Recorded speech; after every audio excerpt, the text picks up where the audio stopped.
I got one. Good morning, everyone. I just want to check with the Zoom webinar and make sure that they can hear us in Zoom. I can hear you well, Sam. Thank you. I can hear you. Thank you very much. Okay, Chair Crandall, we are ready to begin when you day are. Day one and then the last day and seeing the growth. Oh, yeah. That's what I love. Oh, it is ready. We're ready. Okay. Thanks for reminding me about the coffee. Looks like it's 9 a.m. We're ready to, let's see what we got here. Okay. So we got the document here. All right. So we'll open up the meeting for the Board of Supervisors, August 9th, 2022. And as customary, we will start with a moment of silence. And I have one for a longtime resident of Clear Lake Oaks, Diana Kozar. She's joining her husband, who's passed 5 years back, Frank Kozar. She worked for the Robinson Tribe as the CFO for at least 25 years. And so we wanted to give this moment of silence to her for and her family.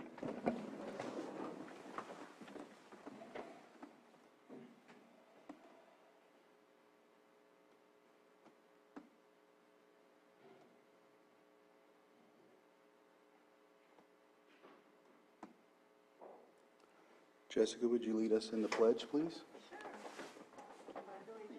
To the flag of the United States of America and to the republic for which it stands, one nation, under God, indivisible, with liberty and justice for all. Thank you. Item 4, consideration of extra items not appearing on the posted agenda. Is there any that... Okay, I thought you had something. With that, we'll move on to item 5, approval of consent agenda. These items are customarily non-controversial, and we will usually pass them all with one motion. However, if you would like to pull any of the consent agenda items, we will do so at this time and address it at a later time. Supervisor Sabatier? Yes, thank you. I'd like to pull item for further discussion, items 5.8 and 5.14. Okay. Any other board members? Anyone from the public? And if you do, please come up to the microphone and state the number and...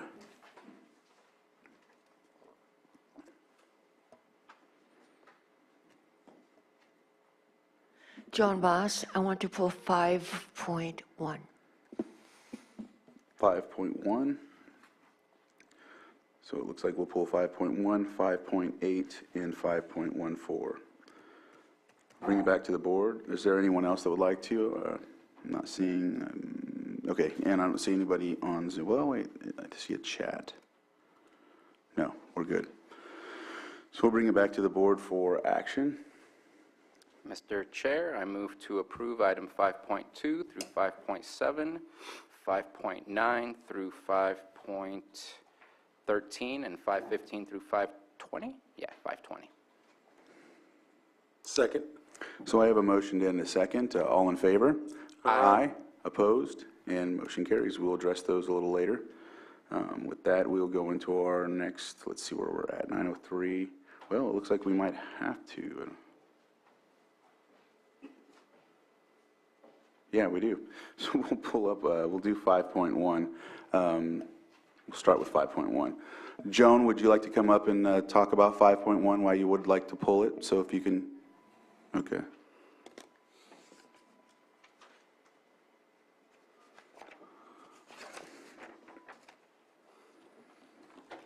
Joan Moss. I wrote a number of complaints, and I did speak to Carolyn Rutan. The other day, I got this in my mailbox. I'm going to read it to you. It's concerning the killing of trees that don't need it on COP. Attention to the people that are local to the mountain. I don't know that this is 5.1 versus a public comment. 5.1 is about trees that are dying from pests and drought. Yes, I am commenting on the vegetation management. It's the same, yeah. And I did fill out a citizen's input in case you wouldn't accept it for Well, this. this says continuation of the proclamation of the existence of the local emergency due to pervasive tree I can mortality. read it now, or I can One second. read it at citizen's input, whichever you wish. Okay, 1 second, Joan, let me, Anita, do you think this covers that proclamation, or should we allow her to go during public input? Your board can go either way. If the speaker believes that this relates to the existence of continuing an emergency for pervasive tree mortality, then it's appropriate to be spoken of now. If it does not relate to that topic, then of course it would have to be at public input. This does relate to it, but right. you can make your own judgment. If you can continue, and we'll go forward from there. Yes. Go ahead. It has come to my attention that PG&E has financed a very aggressive policy regarding our communities. The company has removed possibly thousands of healthy trees in the guise of safety. Yeah, This wasn't proclaimed to the we'll bring it to proclamation that's public on the input. agenda today. So this will be later? This will be your public input comment. We'll come to Yes, it that. will. Okay, so we'll have you come back up when we do public input. Okay. Okay, so I we're going figure either way, I want to read this. you will get your chance. Yeah. Okay, And just for clarification, the emergency of tree mortality, those trees are already dead and potentially killing other trees if nothing is done, but you're talking about trees that are healthy, so that's why it's a separate issue. okay. I disagree too, because if she, I think we should let her speak now. I have my, oh, sorry. We won't be able to comment if she reads her statement at public comment. I feel like it's. You would rather be able to comment, so just Yeah. tie it to it? I think it has to do with tree mortality. It's a little in the weeds, but I think it, All right, Joan, Your point about the discussion continue. rather than no discussion. Yes, Sorry. sorry, Joan. sorry about that.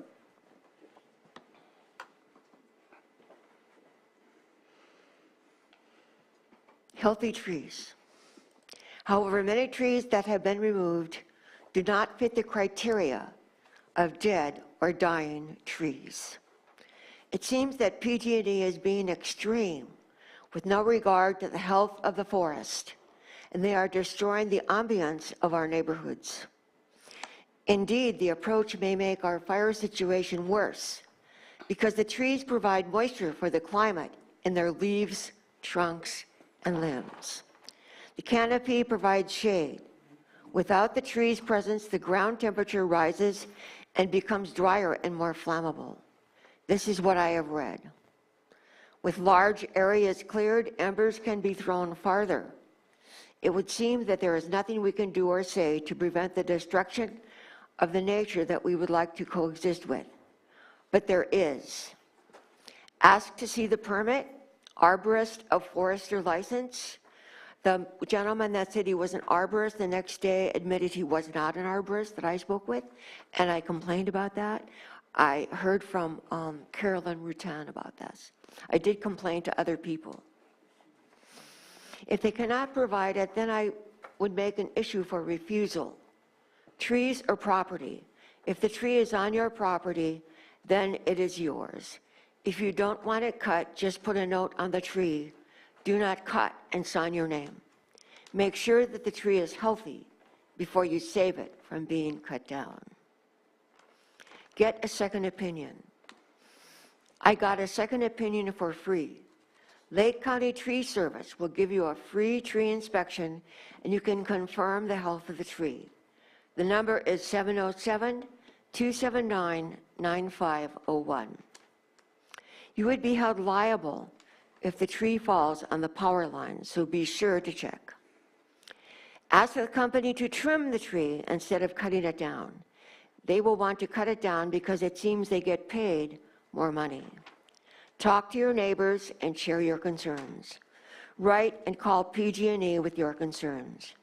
Supervisor of Vegetation, Dan, 415-686-2271. If they have really damaged your hillside, post a no trespassing sign. Make sure to sign it and put your phone number on it too. If you feel that you are being pressured by them, then you probably are. Don't believe everything they tell you. right-of-way for distribution lines, 30 feet, 15 feet on each side, transmission line, 50 feet, 25 feet on either side. California Public Resource Code 4292 says trees only need to be 10 feet radius away from a power line. I'm almost done. Please do your own research. This info is what I found online and would need to be updated. If you have questions, I may be able to help. Text 510-993-5349. I thought that you should know that this went to every resident on Cobb. And I invite you to drive down Wildcat Road. You will cry. Thank you. Thank you, Joan. Supervisor Pyska? Yeah, who wrote that letter? I don't know who wrote it. They gave. There's not a name on it? It's just a phone number? Yes, I did read it to you. You get, Okay. and you can call them, because I know that I wrote you, Mrs. Pyska, and I never heard back. I didn't receive it. If you sent it, I wasn't here last week. If it's I used here- the email that's on your business card. Okay, I haven't gotten an email from you. I will send you another thing, Okay. another copy. I'm a resident of Cobb, and I didn't get this letter. Thank you. And I am concerned that there's not a name on here. I feel like there's some misinformation in He here, does have a too. phone number at the. Joan, can we let her thank you. speak? Okay, thank you. It's always difficult to go through a transition, especially with the trees. We love our trees, but the fact is that the area that you're talking about on Wildcat is extremely overgrown, and it is in an area, a hotbed area, where we're losing a lot of trees. There's a lot of tree mortality in that area, and it's one of the last stands of timber that hasn't burned. And this proactive work that PG&E is doing, in my opinion, and I have been out there, is important work and needs to continue. I do hear complaints from people that are concerned about the trees being taken down, but I encourage them to have them removed by PG&E and not risk endangering the neighborhood. So any other comments from the public?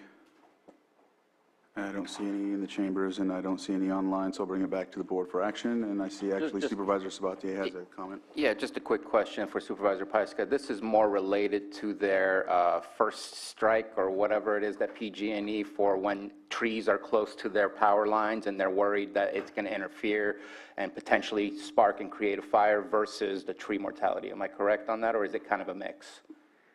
It's two different vegetation maintenance plans. One of them is specifically targeting the dead and dying trees. That used to be their SEMA program, and now they're calling it the Drought program, the Drought and Tree Mortality Program. So that's when they're targeting the standing dead trees. But they're also doing enhanced vegetation around the infrastructure. And that area hasn't seen this level of infrastructure clearance in a long time, so it is jarring, but it's necessary work. Thank you.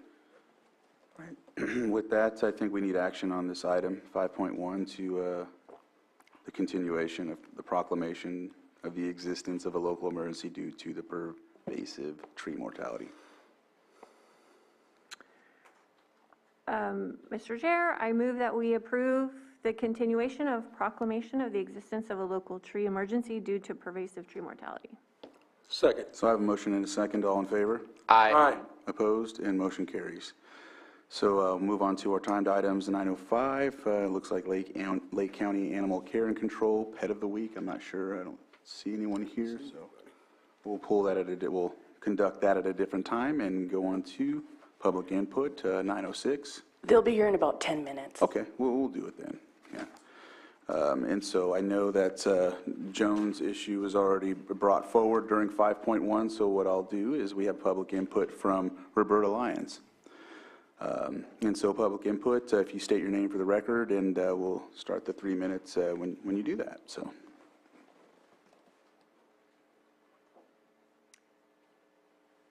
Roberta Lyons. I live in the Jago Bay area near Lower Lake. And I would like to bring to the attention of the Board of Supervisors a situation that exposes a problem with the county's hazardous vegetation ordinance and urge the county to improve its procedures regarding vegetation management around our communities and along our roads. Recently, a large area on Point Lakeview Road, at least 10 to 15 acres, maybe more, has been graded in the name of abatement of hazardous vegetation. The owners of the property were on their way to grading their entire 60 acres. And if I had not reported it to the county, after which Todd Elliott, the grading officer, halted the clearing. According to Elliott, the grading was a result of a miscommunication between the county and the property owners, Jordan Lane Properties, LLC of Colusa. According to a PRA request I made, the only communication was the notice to abate that was posted on the property by the county because of a complaint. There's no record of who made the complaint or if there was any other communication between the county and Jordan Lane Properties. The county's grading ordinance requires a grading permit before more than 10,000 square feet of native vegetation can be graded for vineyards or other projects. The case on Point Lakeview Road is a glaring example of the failing of the county to make clear to property owners what is required of them when their property is posted. So far, little mitigation has been required and no citation given. So when the property owner applies for any other permits, there won't be any red flags. The grading has created a tremendous eyesore with piles of boulders, dead chaparral, and expanses of bare dirt. So I urge the county agencies responsible for our fire safety to look at the problems that a blanket notice of abate creates. We need to develop a more thoughtful approach to the necessary vegetation management around our communities and along our roads, and not allow clearing of acres of native vegetation. Chaparral is really a valuable ecosystem, native only to California, parts of Mexico, maybe some in southern Oregon. And our native chaparral habitat is not simply hazardous vegetation. It's the primary natural habitat of this area. It should be acknowledged for its environmental value. So what I'm asking is that the county work on clarifying these abatement notices so people know exactly what is required and are not able to use the notice to grade property that would otherwise require a permit. Thank you. Thank you.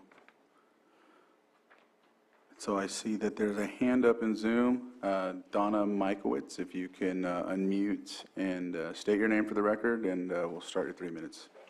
Donna Makowitz from Clear Lake Oaks. I'd like to follow up on what Ms. Lyons just discussed. As representative of Redbud Audubon Society, I'd like to point out that chaparral provides nesting and feeding habitat to numerous birds, including California thrasher, wren-tit, spotted towhee, and one chaparral-sensitive species is the wren-tit. Wren-tits mate for life, never leave their chaparral area, and when the vegetation is destroyed, so is the wren-tit. This summer, the Yurok tribe released California condors back into the wild, and one day we in Lake County hope to see them. If chaparral, their preferred habitat, is here, it could happen. Also, chaparral sequesters carbon, provides flowering shrubs and fords for pollinators, and is home to many small mammals, both large and small. Once a property is graded, like the Lakeview Road property, it will be taken over by non-native grasses that dry out quickly and are highly flammable, more so than native ground cover like Sonoma sage that once covered the area. We're in favor of thoughtful vegetation management like shaded fuel breaks along roads and around communities, and hardening of homes. Please work on improving the communication between property owners and the county to prevent wholesale grading of our scenic hillsides. And thank you very much. Thank you. I'm not seeing any other hands for public input, so I will close that item.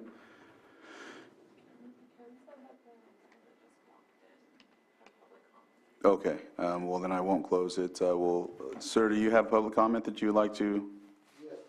Okay, if you can come to the microphone, and I'm not sure if you filled out a document, but if so, you can do that while you come to the microphone. State your name for the record, and we'll start your 3 minutes then. Richard Saunders. I live in Lower Lake. I don't know, I've never done this before, so I'm trying to get used to this. I'm having trouble with code enforcement and my neighbor's putting a modular home on his property, and he's wanting to go into the easement and take over the easement. I don't really know how to explain all this, but I got all my paperwork. Every time he has an issue where he's got an obstacle to cross, he has no inspections whatsoever done on his new home that he's putting on his modular home. He went in after the fact using code enforcement to help him and do whatever he's got to do, and I don't really, it's a long draw, it's gone on for a year. He's been calling code enforcement on me. The guy's been, coming over to the house. Marcus, the guy up there, he comes to my house and he gives me a red tag for this. I've been trying to get a building permit to put a modular onto our lower half of my mother-in-law's property, and they just step in my way every time for something, nothing, they come out, they tell me to clean up my mess, and it's always when I'm going to the dump or cleaning up already, it's spread out a little bit, and it's like I got all the pictures for that. I have, and it's like what he's doing is Marcus is changing the easement over to this guy, and because the easement has a bond of its own. I might not be explaining this right altogether.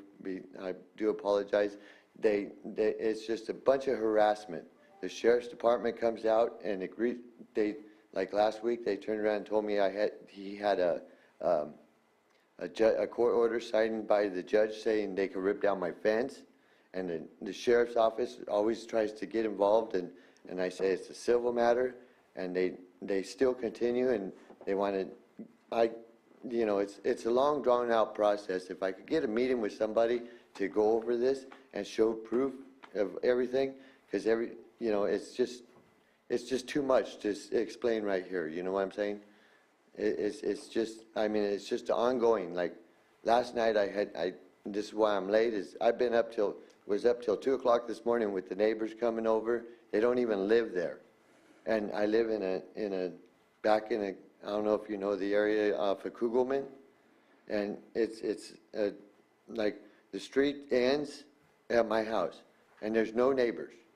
The guy that's putting a modular home there, he don't live there. There's no power, and they're telling me that the neighbors are complaining about my mess. All right. Well, commonly we can't comment during this, so we're just hearing you. But we have heard you, and I think Mocha, did you? Yeah, but so I'm your supervisor, and obviously, Mary, we're hearing this, so maybe what you can do, because we can't really comment and have a meeting on it right now, back and forth, you can get my card right over there in the office and give me a call, and we'll look to get a meeting set up with you. Okay, Okay, sooner than later. So Yes. grab the card. When I'm done today, I'll give you a call. Okay, because like today, about 2 weeks ago, they gave me a final abatement, and it's like, I complied, I complied, and I cleaned up, and then they turned around and gave me a final one and said I didn't comply. can't answer Sir, that like today. I said, we can't really. Okay, yeah. I just want, okay. Grab I'll the do that card, today. give him a call. Okay. And maybe you can go up to the 3rd floor, Mary? Is it okay for me to speak? I don't think we can No, talk. we're not going to Okay, comment. You guys can I'll deal get with my it. go up there card. and get your card and call Got you. Polk Simon, District 1, Okay. you can grab it right in the office right Okay, thank you very much. Thank you. Thank you, guys. All right. So with that, we'll close public input, and it looks like we can go on to our 6.3. And 6.3 is election of vice chair of the Board of Supervisors to replace Supervisor Scott, and give the floor to Susan. Yes, we bring this item before your board to discuss and consider the election of a vice chair that was created with the resignation of District 4 Supervisor Tina Scott. Okay, so go ahead, Supervisor Sabati.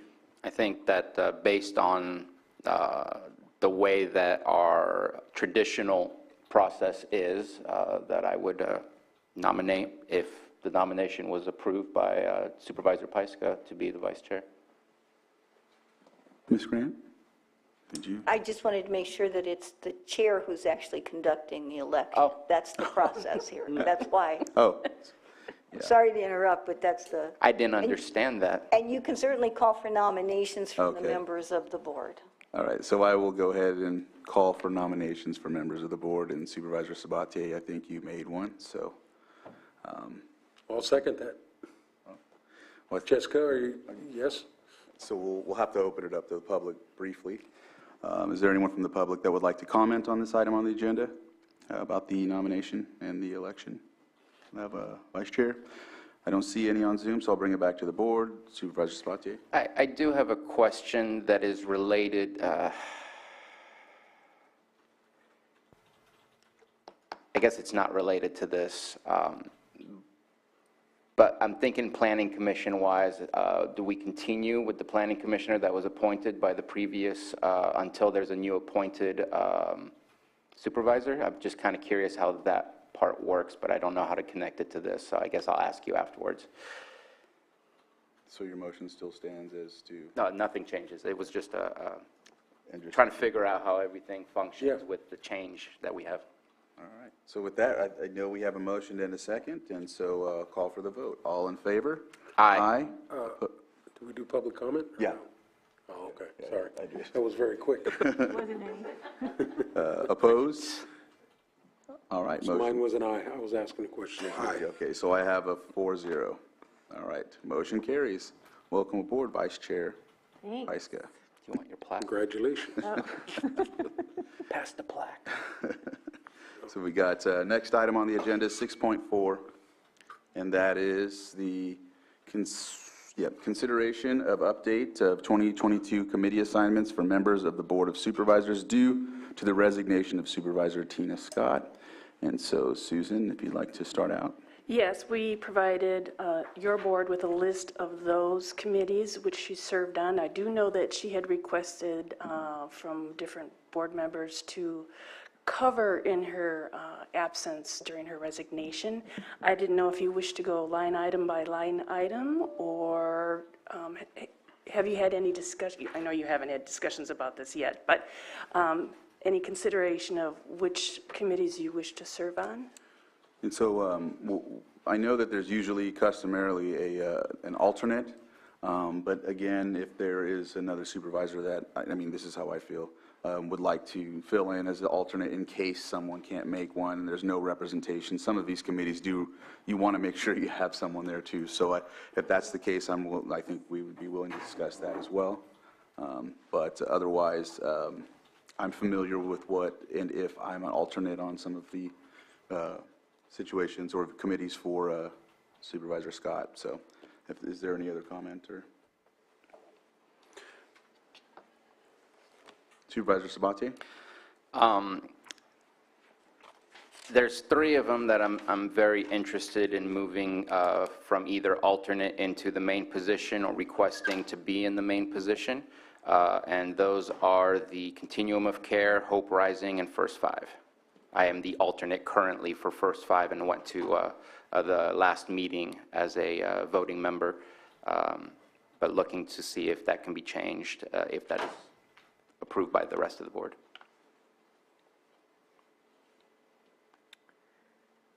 That's, Supervisor Pyska? Or Vice Chair Pyska? yeah, sorry. so I am the alternate for the Continuum of Care, but I can't make it this month. It was, the meeting was changed due to the fire last week. So I would be okay being the alternate for that one if you want to take that one.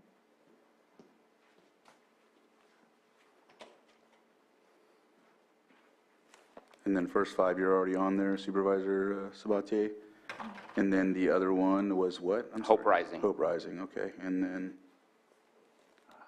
okay, that's another page. There we go. I'm the alternate for Hope Rising, but it does interfere with a lot of my meetings.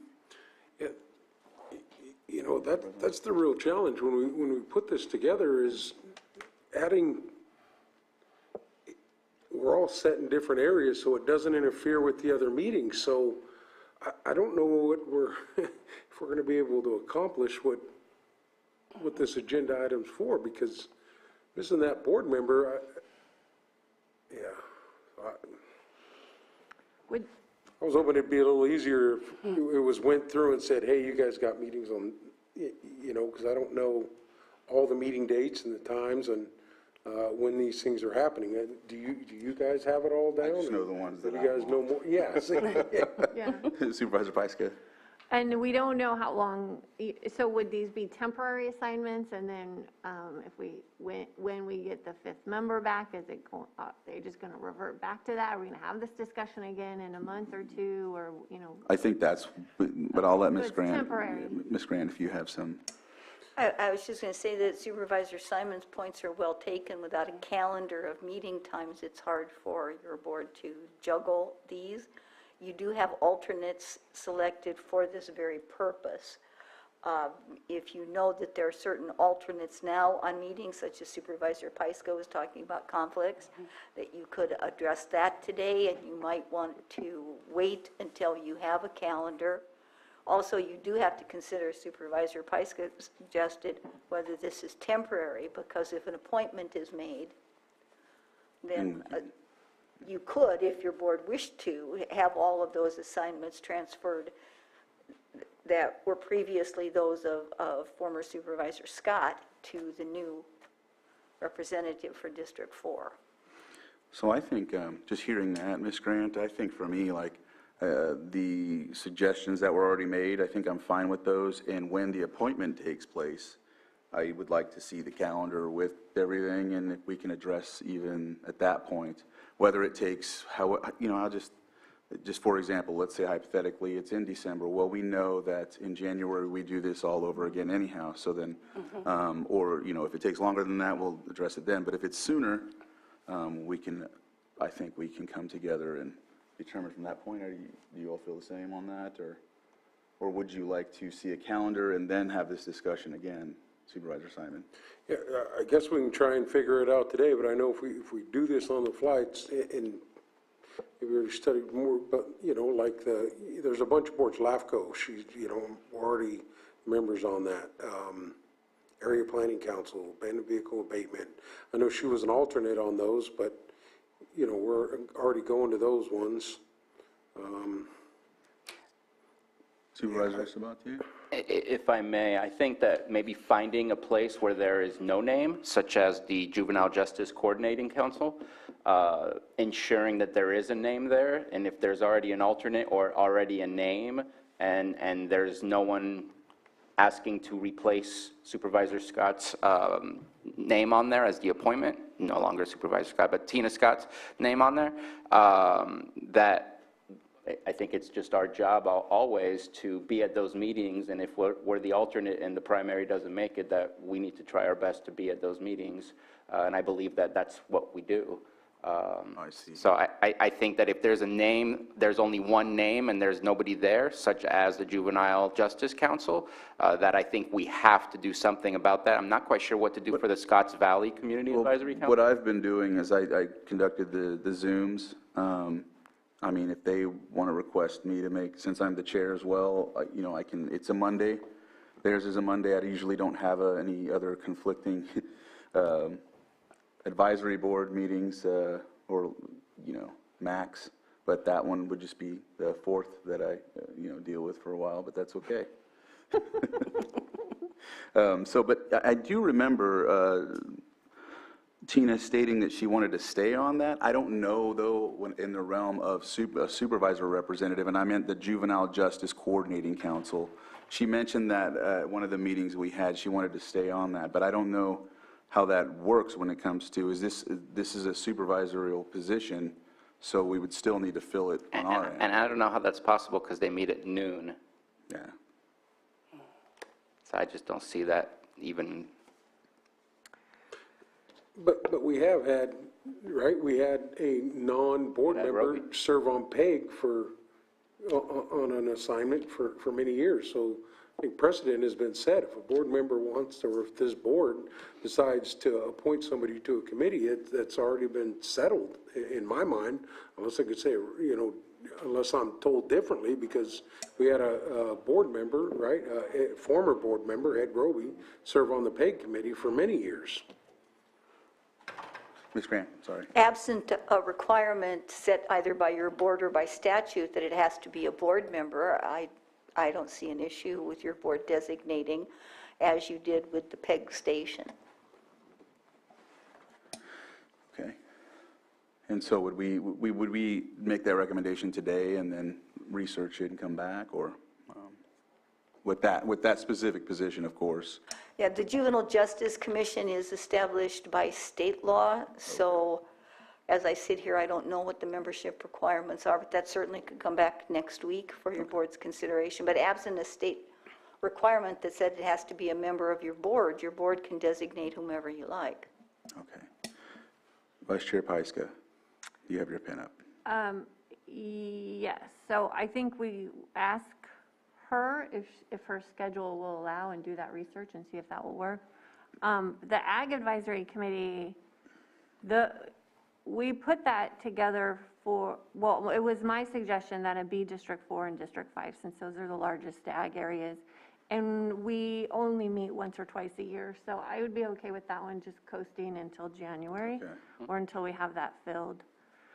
We don't have to worry about that one. I'm trying to look at the calendar for Hope Rising, and I think we can make that change if Supervisor Sabatier has the time to do it, because I just know I ran into a lot of challenges trying to make those. And I've already reviewed all the times and dates in order to make sure that what I'm offering would fit, or else it would not be good for me to do that. Okay. I do have one final request. As I go through, not the top list of committees, but more the bottom list, the committees appointed by county administrative office or ad hoc, I just feel like there's some that might be done, I'm not sure. But maybe if the chair and the CAO, when this comes back to us, can figure out which ones have been exhausted and should be terminated and crossed off the list. That way it doesn't look so daunting when we have that many highlighted yellow boxes that we need to try and fill. And then just another request, the Community Visioning Forum Planning Committee, is there anyone that would like to fill the alternate spot on that? Because I am still on it, and I don't mind continuing, but if there's someone that would like to be on it with me or coast until we get the next person to fill. Yeah. I'll do it with you. Okay. It's in the evening, isn't it? It's usually in the evening on a Zoom or, yeah, it's okay. It usually falls on a Monday or something like that, or sometimes a Tuesday, but they've been trying to steer away from that. Wonder why. Yeah, well, not just ours, but I know there's other meetings Yeah. for city representatives, so. Yep, so the Public Defender Oversight Committee, I'm going to need to fill that since I'm the alternate. And, okay. Are there any others that peek out at you? So the Mental Health Board, obviously, I'm already the alternate, so I'll move into that spot. Okay. Second Thursday from 3 to 5, okay. Do you have that same? Okay, yeah, you have the. Yep. Yeah. All right, if there's any other requests, I'll open it up. So with the North Coast EMS, is that one, or was there an alternate there too? Yeah, I was, You were the alternate, or the? yeah, I think there was 2 board members. There was Tina and myself. And I've been going to those meetings now for quite a bit since I've been added in there. You want to be a part of that? Well, it would just be an alternate, right? Because only one member on that board. It doesn't Right. say alternate, but I think I know, there's only vote. one member. I think there's right? only one vote. Yeah, there's only one vote at those meetings, I'm positive on that. Yeah. So you can add me back on there as an alternate. I was on there unless somebody else wants it. I think you're familiar with it, Supervisor Simon, so. Yeah, you can put me as an alternate. All right. Sounded like you were volunteering. Yeah, I was volunteering on that one.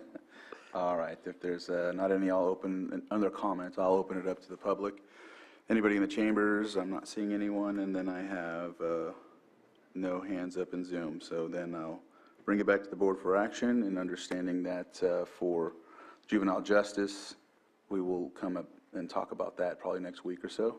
And then even, what was it, some of the committees that we could possibly take off, is what you're saying?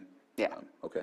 See if And we then can dwindle this down a little bit. Susan and I will work on that, and then we'll go from there. Is there anything else? If not, I'll consider action. I'll attempt at the action. That's good. So I move that everything stays the same except for these changes, that I will be the primary for the Children's Council instead of the alternate. I will become the primary for the continuum of care. I will become the primary for the Emergency Medical Care Committee.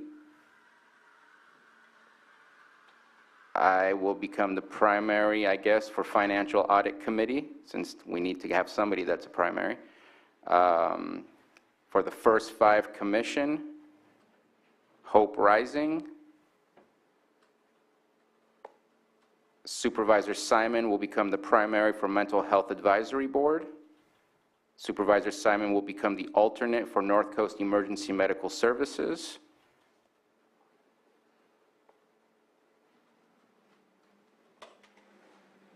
And Supervisor Pyska will be added to the Community Visioning Forum Planning Committee. And I think that is all that we are changing. Did you want to be on the Scotts Valley? I'll fill in until. And Chair Crandall will be the appointed to the Scotts Valley Community Advisory Council. And these are temporary? I think they're always temporary, because if something changes in our lives, and we can always bring it back and see that we can change that. And obviously, if we don't make the meetings, we need to be open and transparent about that, so we can make sure that we try to fill those in. Right, but when there's a new appointed Yeah. member, we'll take a look at all of them. Absolutely. All right. So that's your motion. I think I got it all. I hope I got it all. Second. So I have a motion and a second. All in favor? Aye. Opposed? Motion carries. Thank you for that. Briefly, we'll go back to item 6.1 and conduct the Lake County Animal Care and Control Pet of the Week. And so before, I think we have a dog, right? I can't see. There's something on a leash. I didn't know if maybe they brought a goat this time or something. It's possible.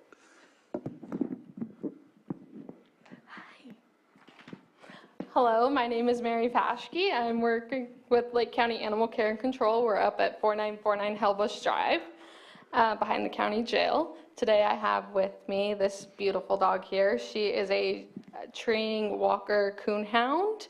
She's only about 8 months old. She's extremely sweet and playful. She gets along great with other dogs. And overall, she's just an awesome dog. She's great in the vehicles and everything. She just wants to play and be loved and be great in a good home. If you have any questions, you can contact us at 707-263-0278. Does anybody have any questions? She's hiding under the table.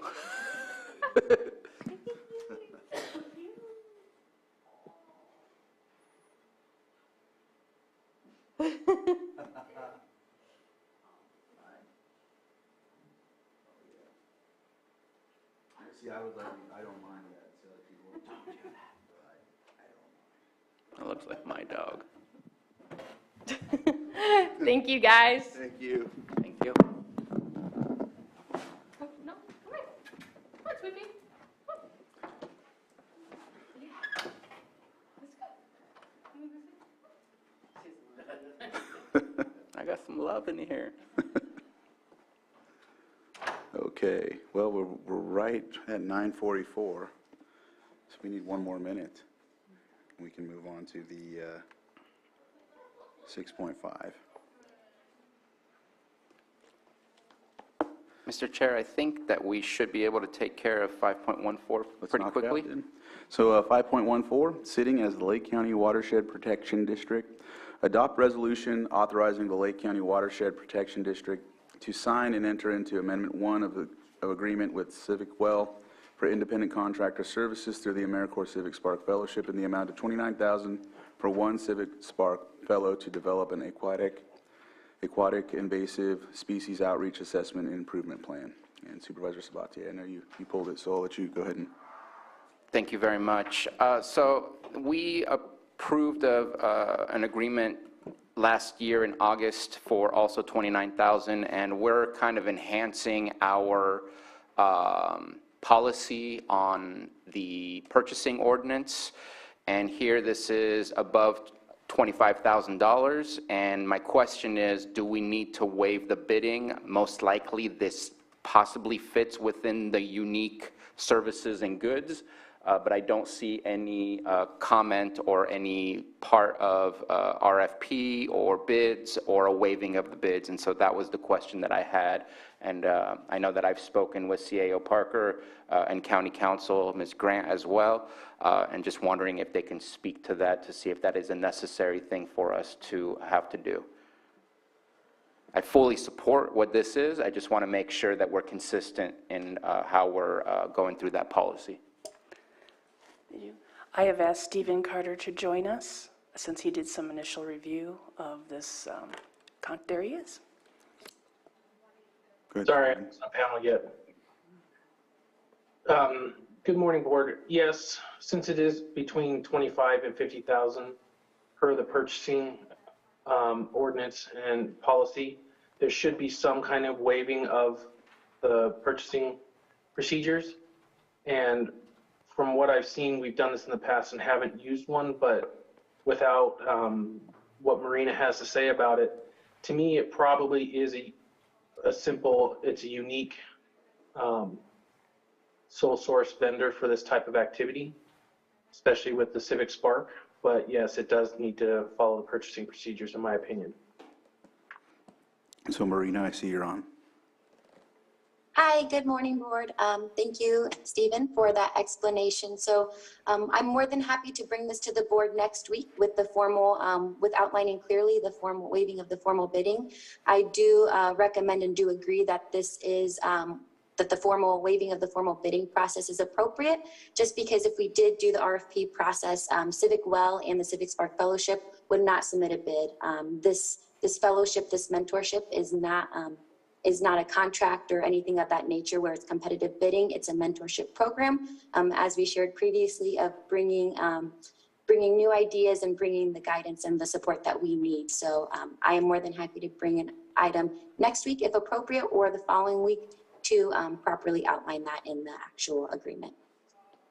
Supervisor Sabatier? And I'm not sure if Deputy Director Deligianis has access to the documentation, but if it's possible, please work with Stephen Carter to ensure that it asks in our policy to provide documentation to show that it is a unique good and service. Again, I feel Civic Sparks fits that category, so I'm certain that there's something that can be found for that, but that would be what would be needed to provide cover and support for the unique goods and services. And last question for Deputy Director Deligianis. I hope this doesn't delay or put anything to prohibit moving forward at the time frame that you were looking for. I know that it doesn't start until September, so I don't feel that that is the case, but I just wanted to kind of check in and make sure. Yes, that is correct, Supervisor Spatier. Thank you for outlining that concern, and you are absolutely correct. This will not prohibit the momentum that we are moving forward to this, so we're good to go on that end. Stephen, did you have something else to add? Nope. All right, I'll open it up for the public to comment. Not seeing any, I'll bring it back to the board for, well, we will come back to it next week. So thank you for your help on that, Deputy Director Deligianis and Stephen, and we will come back and see this next week. All right, with that, we will move on to our 6.5. public hearing where the Board of Supervisors will consider an ordinance adopting the California Model Water Efficient Landscape Ordinance. And looks like we have Mr. Collins here. If you'd like to come sit up here if you'd like. Yeah, either side. It's up to you.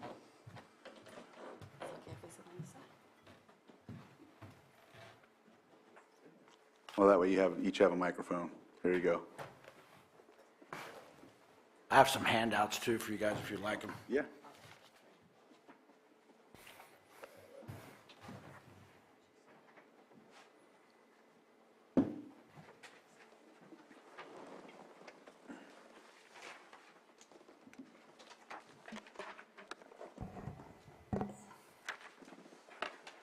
Thank you.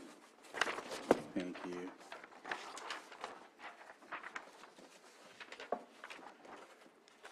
Thank you. Good morning.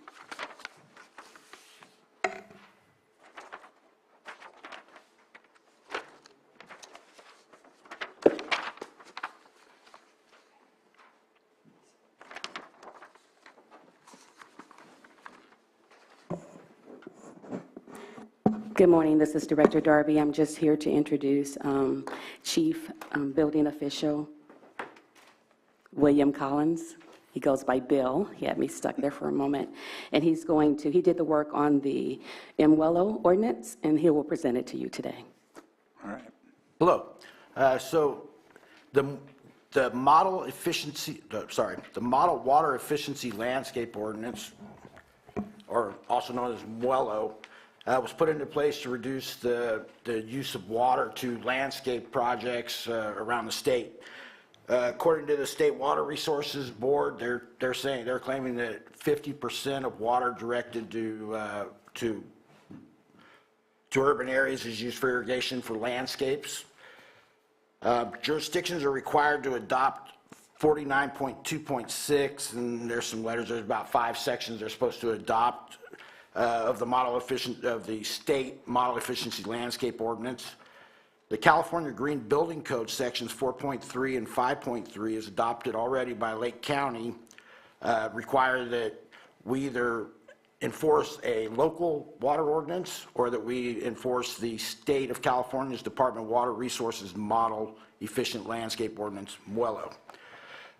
In my opinion, due to the fact that the projects that we see up here, usually somebody comes in and has an acre lot or something, and they drop a manufactured home on there is a big part of what we're doing here. Most of the projects that we go to do not include landscape. They're building a structure here due to the fact that they don't have a bunch of money to make this nice landscaped area out front in the backyard. So the majority of the projects do not even come into need to comply with this. The trigger is for new construction projects equaling 500 square feet of landscape or rehabilitated landscape projects with 2,500 square feet of landscape. So the majority of what we see that this would apply to are like we have a apartment complex going up in Kelseyville. They're doing a bunch of fake grass, things like that, to make sure that they're not using all the water. I provided you guys with some pictures of what I searched online and what online says that they're supposed to look like, and the pictures comply with what I've read of what a well-approved landscape should look like. Basically, you're trying to cut down the water usage, use drought-tolerant stuff. They want you to shade. They want you to put in some fertilizer, topsoil, things like that. If you come in to get a building permit and you are not planning on doing the landscaping 500 square feet or more, then you are not required to comply with this. If you build the house and then in a year or two you decide to do some landscaping, unless it's landscaping that requires a permit, you do not need to comply. I printed out some stuff from the Muello guidebook. That's what's on the information here. So they claim that that Muello eliminates or minimizes environmental health dangers such as, and there's some of these don't really apply to Lake County, but a few of them are really important to us. One, wildfires are spread due to flammable and dry plants. because they want you to water your stuff, and they want you to put stuff in there that's not going to die if it doesn't get a lot of water. Contaminated water due to improper design and installation of backflow protection devices. So anybody that's getting city water, we make sure the backflow is installed correctly, make sure that we're not getting, especially with underground piping, it's a big concern about backflow. Slip and fall accidents, as well as flooding and pondings of streets, sidewalks, and water due to irrigation runoff, because they're limiting how you can spray your water, where it's supposed to go, with the type of sprayers they're using. Trip and fall accidents resulting from exposed tree roots due to improper irrigation. And injuries sustained by landscape maintenance crews working in street medians. So we had a choice of either since we already have the California Green Building Code adopted, and it specifies, it refers you back to the California Water Resources, MWELO. When I talked to them, I had a meeting with them, a Zoom meeting with them a couple of months ago, and they said that we only had to adopt this certain portion because we were already adopted the rest of it. We made the determination that it was better to put it all in one, adopt the whole section and put it all in one spot in the county code versus going to the California Green Building Code and having you go to the Water Resources Board, and then also going to this ordinance that they say has to be in or adopted. And by the way, the 492.6A, 3B, C, D, and G all has to do with putting in fertilizer, tilling the topsoil, things like that to make it to where the roots of plants can grow down in more. Supervisor Spati? Thank you for bringing this. I do have a question, because one of the words that really stuck out to me when I read through this and during your presentation is urban. Yes. The use of the word urban, and we're not very urban. And I'm wondering, what would be acceptable to the state? Because obviously the state wants us to either do our own water efficiency ordinance or follow this. Is it possible to say in the community growth boundaries you have to follow this? Would that be acceptable? It's just... I do not believe so, because when I read the California Green Building Code, which is adopted by us as well, and we're not allowed to reduce we have to go with more stringent if we want to adopt something. We can't reduce the requirements. So the Green Building Code kicks us over to the California State Water Resources, MWELO. And then when I talked to them, I said, well, I'm already got that adopted. Why do I need to adopt this single portion of your MWELO ordinance?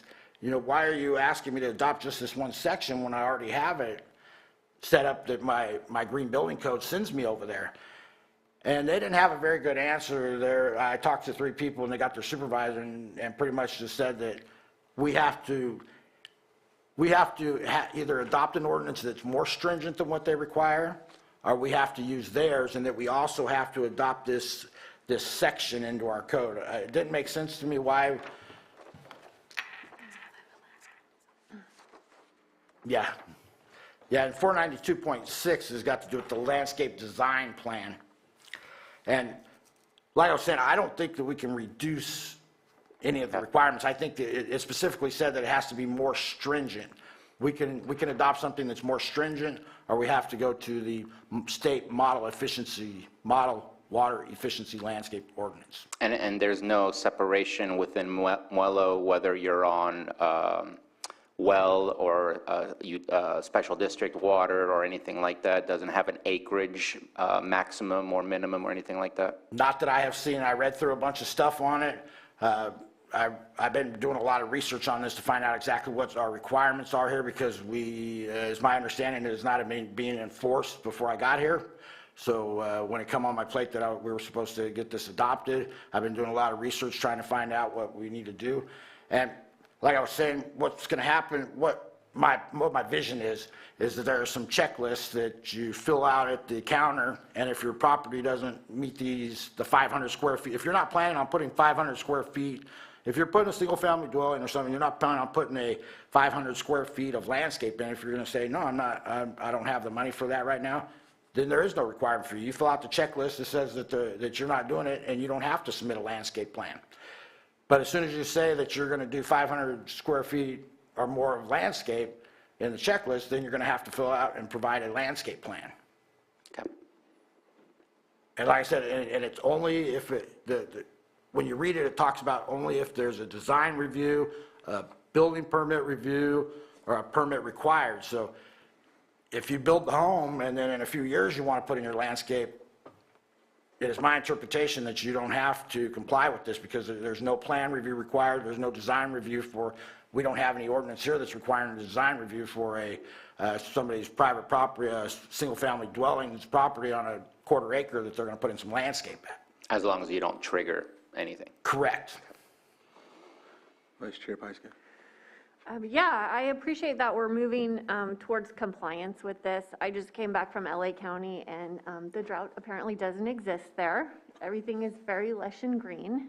And so, you know, this is definitely the direction we need to go in. I think there's a lot of information here. There was a lot that you all emailed me yesterday. I think what would be really helpful for us and the public is to see a presentation on what this changes for us, so everybody has a clear understanding. But I'd also like to see how we could kind of customize this for our county. And maybe that's something that the Drought Task Force could work on. We adopt the necessary codes to come into compliance, but how can we enhance it for our rural communities? We know when people build a house, they don't submit landscaping. That's not something that happens in our county. You know, that's something that comes down the road when you have more money and you can kind of do work over time. So that's something that we need to address. That's kind of a loophole that's going to be outstanding no matter where you live. You could, a couple of years down the road, put in a 5,000 square foot lawn, and that's going to be a problem. So those are my suggestions. I would like this to come back in the near future with a presentation that that the public can clearly understand, we can understand, kind of bring all the pieces together, and then some next steps on how we can enhance and customize it for our county. Thank you for that. Ms. Grant, did you have something to add? Oh, I was just going to say that what the law does require is that there has to be this type of water efficient landscape ordinance, and it has to be at least as effective as the state model, or you simply apply the state model. But Supervisor Pyska is correct. There's a great deal of components to the model, and also a great deal of preparation that has to be done, as I'm sure the chief building official knows, in terms of the documentation, for landscape documentation when that need arises. And there are a lot of distinctions that are made depending upon the environmental circumstances. So it's not something you can cut and paste into. It really does require some analysis when it's applicable. Yeah, and one other thing I forgot to mention, I love that gray water is part of this. This is something that I've been bringing up since I came here. And how can we really make this easy for everybody to either retrofit in their homes or for new construction? We know that's going to affect special districts. They really need us to be embracing gray water procedures. So I'm delighted to see that that's in there, and I think that we can enhance that too. Yeah. And just so everybody knows, the MWELO considers gray water, recycled water, all that stuff in the same usage. They don't separate it. So if you're using gray water that you're harvesting or something, or storm water you're harvesting, you don't get more grass. It's right. You get it's all the same amount of waters. They're considering all the waters together. They call it a one water rule. Yep. Supervisor Simon? Yeah. Always as we're implementing these ordinances, we went through this when we were rebuilding after the fires, and we all know how challenging that was for everybody on the budgets, or depending what they had in their insurance to rebuild. This is one more cost. That's always my concern when we're doing it. This is one more cost of somebody who may not be able to build that home they want to, or rebuild it. So understanding that for what kind of plan is it again? A landscaping plan? Yes. Do we have any idea what that costs to do a landscaping plan? On a single family, a home, a residential home for somebody? I mean, because these costs also affected folks when we were coming back and rebuilding from the fires, when they're like, oh, everybody needs sprinklers in their homes now. And so folks had to make that decision whether they had enough money to build a stick-built home or if they were going to use a manufactured home. And when you're rebuilding your home after it burns, you know, which Jessica, you've been through, and everything, every little cost counts as we're moving through that process. So just understanding that and what this is going to add on to somebody building a home is, you know, I think something we all need to consider when we're doing that, because we already know the housing stock is down. It's a challenge right now to build homes. Interest rates are going up. You know, so anyway, understanding those costs that we're going to be adding on, you know, home, because you're saying, yeah, they could be exempt if they say they're not going to do something, but, you know, usually most folks, especially in some areas, take on Hidden Valley, other areas, you know, they may be coming in with a landscaping plan now, so one more added cost to building a home here. So we need more homes, but we're going to continue putting ordinances and, you know, these stumbling blocks in front of people. To me, you know, every time we do something like that, it's a challenge, you know, because they say, oh, it's only another $2,500. Oh, it's another $5,000. That's a lot. That could be your counters. That could be the rooms that you're building. We all encountered it. We saw it. And like I said, you know, manufactured homes are much better than they were back in the 70s and 60s and 70s. But some folks, after rebuilding, after the fires and stuff, had to go in that direction because you're on a limited budget. So that's my concern. I know you guys probably don't have the specific answers, but any idea on that would be the education process I'd like to see. Yeah, so to start off with, that's part of the reason. The cost is part of the reason, and the other reason is that we don't see very many people doing it, is part of the reason why I wanted to stick with the model code and not enhance it more, kind of what Supervisor Peiske was mentioning, adding some things in for ours to keep people from skirting the system. But as we do that, it's going to require more people to have to comply with this. To follow up with your question, I don't know the price, but there is something in the guidebook that talks about the landscape design plan and irrigation design plan must be signed by a licensed landscape architect, licensed landscape contractor, or an authorized person per California Business and Professionals Code and the California Code of Regulations. So it's not going to be, you know, it's not, generally if you want to build your home, we'll let you make your own plan if you can do it and it looks neat and we can understand it. You're going to go prescriptive, it's not a problem. You could come in with all your stuff. If you draw it out fine, you could make your own plan and we'll give you a permit for it. This right here says that you're not going to get it, you can't do that. So you're going to have to pay somebody, a professional, to make that plan for you. Yeah, and I mean, just being realistic, that's not going to happen. It's not in anybody's budget. I'm 4 years into my house, and I'm still out there every weekend with my shovel trying to figure it out. So, you know, I think when I talk about customizing it to our community, like giving suggestions for, you know, what is appropriate to grow here, what's not, what's sustainable, you know, how can you use your gray water and your catchment water. Those are the kinds of things that I'm talking about, not necessarily making it more cumbersome for people that are trying to rebuild, because the majority of the people that are building just don't have this in their budget. Yeah, and when I look back at what I've seen since I've been here, we haven't got it. We're not getting anybody hardly that's coming in and talking about doing this landscaping. You know, we haven't provided them with the thing to do the checklist yet because we're still working on it. But my vision of what I see when I go out on inspections and check on stuff is that hardly anybody's putting landscaping in up here. So if with the model code out there that they're saying that we have to enforce, I don't think that very many people are going to be affected, because I don't think that many people are doing that kind of project. Now, you know, a lot of times somebody's got this dream of making this big house there, and we're struggling with this sometimes. They come and they bite off a little bit more than they can chew. And you know, at the beginning, you say, oh, I got this money, and oh, yeah, I'm going to do this, this, and this. And then you get like halfway through the project, you know, you're coming up short. And then, you know, now we're out 4 years on trying to get the permit closed out. Yeah. Well, again, I think it would be helpful for us to see a presentation on, you know, how this is going to change things the day that we adopt this ordinance, and suggestions on how moving forward we can improve that process. Ms. Grant, did you have something to add before? I was just going to say that I think that a presentation from what Supervisor Peiske is talking about can include a lot of definitions to make sure everyone's clear on what applies where, and it's never a question of trying to avoid the requirements under an ordinance that the state imposes. It's a question of how best to comply within Lake County's environmental landscape. And again, it has to be as responsive as possible, not necessarily more stringent, but it has to get you to the same place. And information like hardscape and areas that would require irrigation, et cetera, all of those things can be factors that can be considered by people.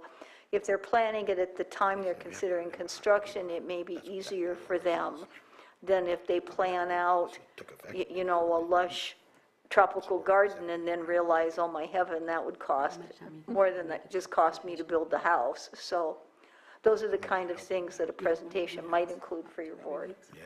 Supervisor Sabatier, and then back to Vice Chair. Yeah, I have a question for Ms. Grant. You read back to us that if we create our own ordinance, it needs to be effectively the same. Is that the exact words, or just because, what does that mean if that is the exact words from Wello?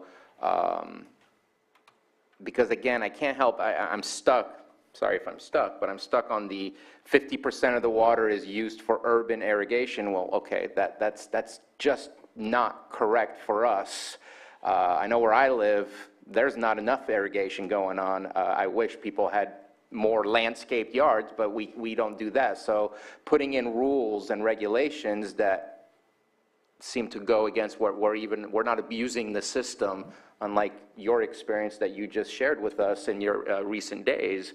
I'm wondering what effectively the same might mean, and can we maybe explain enough so that we can look at specific areas of the county saying, if you're on city water or if you're in a community growth boundary, this is the expectation because you're a part of a larger body of water that's being shared by everybody, and you can't abuse it by having huge amount of irrigation needs when there's so many other people that are part of the same system, versus if you're in the middle of a 200-acre area and you're just by yourself. I don't know, it's not specific what I'm saying, but I'm just kind of curious if we can create rules, or if it's literally this is the base and we could only make it more stringent.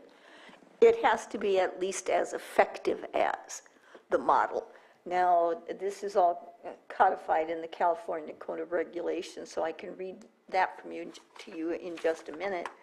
But keeping in mind that the overall purpose of this ordinance, and again, it does, as has been pointed out several times, it speaks to conditions in an urban setting. So, but you're still talking about, for example, creating conditions to support life in the soil by reducing compaction, incorporating organic matter that increases water retention, minimizing energy use by reducing irrigation water requirements, conserving water by capturing and reusing rainwater and gray water whenever possible, protecting air and water quality by reducing power equipment, protecting existing habitat, and creating new habitat by choosing local native plants, climate-adapted non-natives, and avoiding invasive plants. So those are the overarching goals of the MWELO. Vice Chair Pyska. Yeah, and so one of the codes, why I had spoken with previous staff about this is, you know, when you're doing new construction, you plumb in your, or you stem in your gray water. So it's there if you ever want it. You don't have to use it, but it's like a really simple little thing that you do when you're building your house. And then down the road, if anybody wants to use that for irrigation, it's there, but we don't have that right now. I did it in my house. It makes a huge, I water so many things with bath water. So those are the types of steps that I would like to see, and education too for the community. Like when you're building a house, take these steps. It costs you sometimes dollars to do it now rather than thousands of dollars down the road. And just to add to the conversation, I don't disagree with some of the ideas that are in there, and I think that I'd like to better understand what does effectively similar to what's being proposed, and what is their definition of rural, and can we look at this is mandatory in these areas, and this is highly recommended for these areas, because again, I'm also concerned about the costs, where we're trying to build more houses, but yet at the same time, we're creating further burdens for those that want to build not just houses, but a nice property. So I know you don't see many of those. I'd love to see more of those, but we're going to see the same or less if we go ahead and move forward with exactly what's being proposed. And I hate the idea of using a loophole where you don't put it on your main permit, but then you go back afterwards. I'd love to get people to comply and do the things we're looking to have done, but not necessarily forcing them and mandating it in all across the board, because it's just that one word, rural, and I just feel like this is very heavy towards the Bay Area, high density residential areas, LA area, things like that, not in a much more rural landscape. Well, and it's natural landscaping that a lot of people do here. It's not, you don't have to have the front lawn and the back lawn, not. Well, in fact, we shouldn't have any lawn. It just doesn't work. We've had that discussion here before. And I would like to just piggyback on what Adita was talking about. You know, the California Code of Regulations said what she said, but the California Green Building Code, which we're not allowed to reduce restrictions in there either, says that it's whichever is more stringent, our local ordinance or the model ordinance. I think the presentation will be a good measure also for people to understand, and I'm looking at it from a dispute standpoint. So if we lay it out, I have a lot of neighbors amongst neighbors that come, like we had one today, that may have an interpretation of the ordinance and say, well, they're doing this, and they didn't come to you if they don't understand the full realm of what you're bringing forward, if that makes sense. And I know you deal with it just as much. Or if someone's building, and you know they might see something that's less than 500 feet or whatever, but they'll still make the complaint, and then you're back into that. I look at it from that standpoint because I get so many of them. So, and it's just the interpretation, you know, that's all. But. Yeah, we're getting a bunch of calls like that as well, and I can see them coming to us as well. And we could prepare something for you and come back for September 6th BOS meeting. Would that work for you guys? Yeah, I think we're fine. Yeah, that works. Yeah, and just one more thing is, you know, you mentioned Firewise landscaping. That's a big component for all of us. And then the zone 0 around the house too, where you need to have 5 feet of no vegetation around your foundation. Those are two things that, you know, may not be required in an urban setting, but would be applicable here. It'll be September 13th. We don't meet on the 6th. So 13th? All right. Labor Day. All right. So is the 13th okay? Yeah. All right. All right. So I'll go ahead, I think. One more comment or suggestion, maybe to the CAO and maybe Public Services, but this building here, a lot of folks come into it. And right now we have a lush green thing going all the way around it, and we're watering it, and some of the stuff we're reading here, it runs out on the sidewalk. You guys have seen that before probably, you know, when it's being watered. So maybe as we're moving through this process, a great example of what we're talking about right around the courthouse as we're transitioning into this, you know, obviously climate change, fire disaster would be neat. We could showcase, hey, this is what we've done here at the courthouse. I just think it'd be an opportunity for us to educate and say, this is what we're talking about when we're moving into this. So just as, I know Lars is probably like, what's he talking about? But I didn't go over that with them, Lars, I'm not. But anyway, just a suggestion, that would be something neat, and maybe we could tie that into the Risk Reduction Authority and, you know, having some examples that people are looking at as they're coming into the courthouse. So just throw it out there. I would take it one step further, and we should be leading by example with all of our properties, whether it's defensive space or this. Yeah. All right. I will open it up for the public. Joan, if you'd like to come up and state your name for the record, and we'll start in 3 minutes.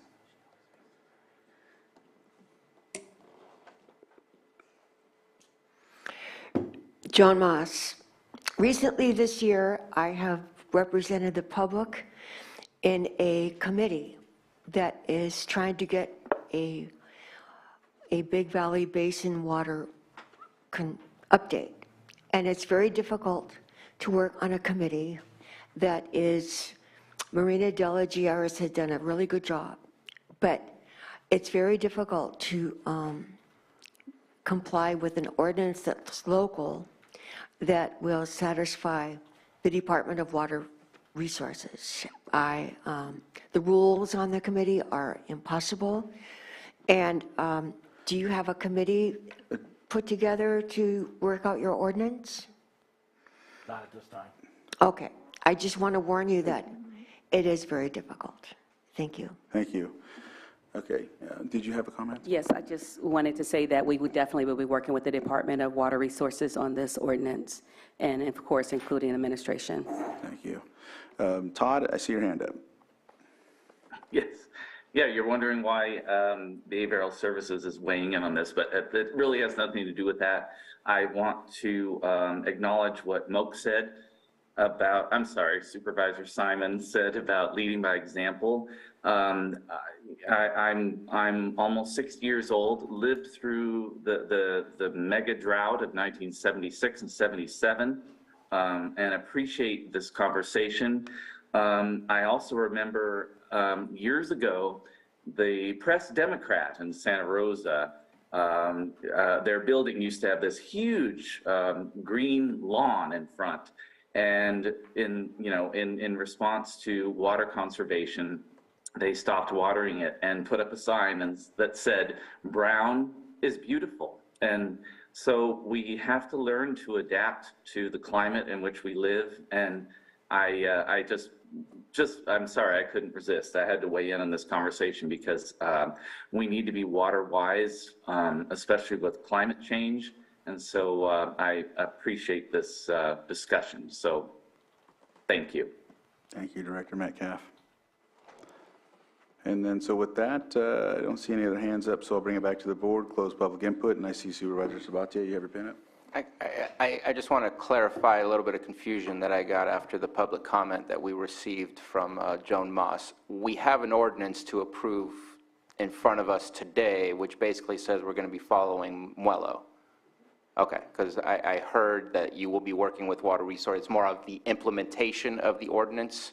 Yes, I just want to get their feedback because the Department of Water Services is the ones that actually implemented the Chapter 2.7, they had feedback on the entire ordinance, the Muello ordinance for Chapter 2.7. So I think that their input would be beneficial with whatever we come up with or we were proposing. But the ordinance is being proposed today. Right, but we're coming back. I understood, I think, that we were not going to vote on the ordinance today and that we're coming back on September the 13th to make a presentation for an ordinance, and I think that will give us ample time to reach out to the Department of Public Works. In my mind that I thought we were going to move forward and then do a presentation to explain what it is we're moving forward with, so, okay. I apologize if I misunderstood. No, that's just me. It seems everyone else was on the same page. I fell off. All right, any other comments, or? Okay, looks like we can come back to this on September 13th, and we appreciate the presentation, and we'll see you then. Thank you so much. Thank you. All right, with that, I'm going to entertain a short break before we get on to our next item, and we will be back at 10:30.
I can go on and on about. Let's not talk about all the swimming pools either. Right. That's not irrigation, that's a necessity, essential. All right, welcome back from the break. We will go on to our next item, our 6.6 update on 2022 drought conditions of Clear Lake. And with that, we have Deputy Director Marina Delagianis here, and she will give the presentation. Hi, good morning, Board of Supervisors. Marina Delagianis, Deputy Water Resources Director. I am joined by some of my colleagues and mentors, some of us in the audience, and some folks joining us via Zoom. I am joined today with Director of Public Works and Water Resources, Scott DeLeon, Director of Special Districts, Scott Harder, Director of Public Services, Lars Ewing, Director of Environmental Health, Craig Weatherby, and we also have some friends from OES, Sheriff Martin on the call, and Leah Sattlet as well, OES Manager. We are excited to bring to you this morning our update on 2022 drought conditions. Yes, we are still in a drought, unfortunately, and we are here to provide an update to you all. So with that being said, I know that I can talk about this all day. Unfortunately, we do not have all day to talk about drought conditions and where we're at and next steps. So I have highlighted some talking points that we'll be showcasing today, including current and historical drought conditions, current and predicted Clear Lake lake levels, groundwater conditions, Clear Lake water quality, including drinking water as well, county facilities water conservation efforts. We'll be providing an update on our drought work groups that we have in the county, and then of course next steps. So with that being said, I have this graph here with all sorts of pretty colors, and what this graph is, I grabbed it from the U.S. Drought Monitor. This graph is a living product drought map here, and what you can see is the levels on the northern part of the graph. Those outline drought conditions dating back from the 1900s all the way to 2017. This is when the last available data was collected. Again, the U.S. Drought Monitor does a great job of collecting this data, and these data is collected from tree rings, and what they do is they blend tree ring reconstruction on instruments data to estimate average the Palmer Modified Drought Index, a lot of big words, just indicating that this is a collection of data to develop the average of drought conditions. So on the northern part of the graph, as mentioned, this is outlining abnormally dry to exceptionally dry, with abnormally dry here indicating yellow to exceptionally dry in the darker red and the maroon color. Now on the lower portion of this graph you have here, this indicates precipitation, again ranging from abnormally wet to exceptionally wet. And what this graph shows us is, again, this is not the first drought that we've experienced, nor will it be the last drought, but you can get an idea of the precipitation conditions that we've had since the 1900s. Again, we are comparing this drought to 1977, which you can see here on the graph. Moving forward to current drought conditions, statewide, again, the western U.S., we are all experiencing drought conditions. Unfortunately, we have been for the past few years. We are well into our third consecutive dry year. Average 37.2 million people in California are affected by the drought, with 116 counties with USDA disaster designations. So as you can see on the right-hand side, this was collected as of yesterday, and this shows where at in the state is experiencing what kind of drought, from abnormally dry, which is 100% of the state, to exceptional drought, which is mostly focused here in the Central Valley. Here in Lake County, we are experiencing 100% of Lake County environments and communities are experiencing severe drought, and what this means is that grazing lands can be inadequate. Fire season is longer with burn intensity, dry fuels, and large fire spatial extent, which we are well familiar with, unfortunately. And trees can oftentimes be stressed, plants increase reproductive mechanisms, and wildlife diseases can increase. Now, 7.5% of Lake County environments and communities are experiencing extreme drought conditions, and this is focused more on the eastern side of the county. Now, what this means is that livestock needs expensive supplemental feed, cattle and horses are oftentimes sold, little pasture remains, fruit trees bud early, and producers begin irrigating in the winter. Also, fire season lasts year-round, with fires occurring in typically wet parts of the state, and burn bans can be implemented. Of course, water is inadequate for agriculture, wildlife, and urban needs. Reservoirs are extremely low, and hydropower is restricted. Again, only 7.5% of Lake County, based off of the data collected by the Drought Monitor System, is experiencing extreme drought, but the majority of the county, again, we are experiencing our severe drought conditions. Now, this graph here I have on the left, this is again collected by drought.gov. This is an awesome resource that we have available on the Water Resources website, where they collect real-time data and all sorts of data as it relates to drought conditions, not only for our county, but for the western U.S. as well. This graph indicates real-time stream flow conditions. This graph was also collected last year, and these are graphs, these are stream gauges collected by the U.S. Geological Survey, and what this map outlines is it compares stream flow conditions compared to historical conditions. So the map depicts stream flow conditions as computed at USGS stream gauges, and the color represents real-time stream flow compared to percentiles of historical daily stream flow for the day of the year. I have outlined the color of these stream flows, and I will go through each stream flow gauge that they have. So here on the upper right-hand side, we have Cache Creek stream flow at Clear Lake Oaks, and that is experiencing normal stream flow as of yesterday. Cache Creek at Clear Lake Oaks and Kelsey Creek at Kelseyville are experiencing below normal stream flow conditions. And then in the southern portion of the county, we have Cache Creek in Lower Lake and Puda Creek at Gwinnett are experiencing much below normal. Again, all this information, including the stream flow conditions, can be found on our Water Resources website, and this was data collected as of yesterday. Now here we will shuffle on over to the current and predicted Clear Lake lake levels. Folks have seen this before during previous drought updates, and we also have this map that is updated on a bi-weekly basis on the Water Resources website. So here you can see the brown line right here indicates the 2022 stage. So as of July 31st, we were at negative 1.6 Rumsey. Today of August 9th, we were at negative 1.36 Rumsey.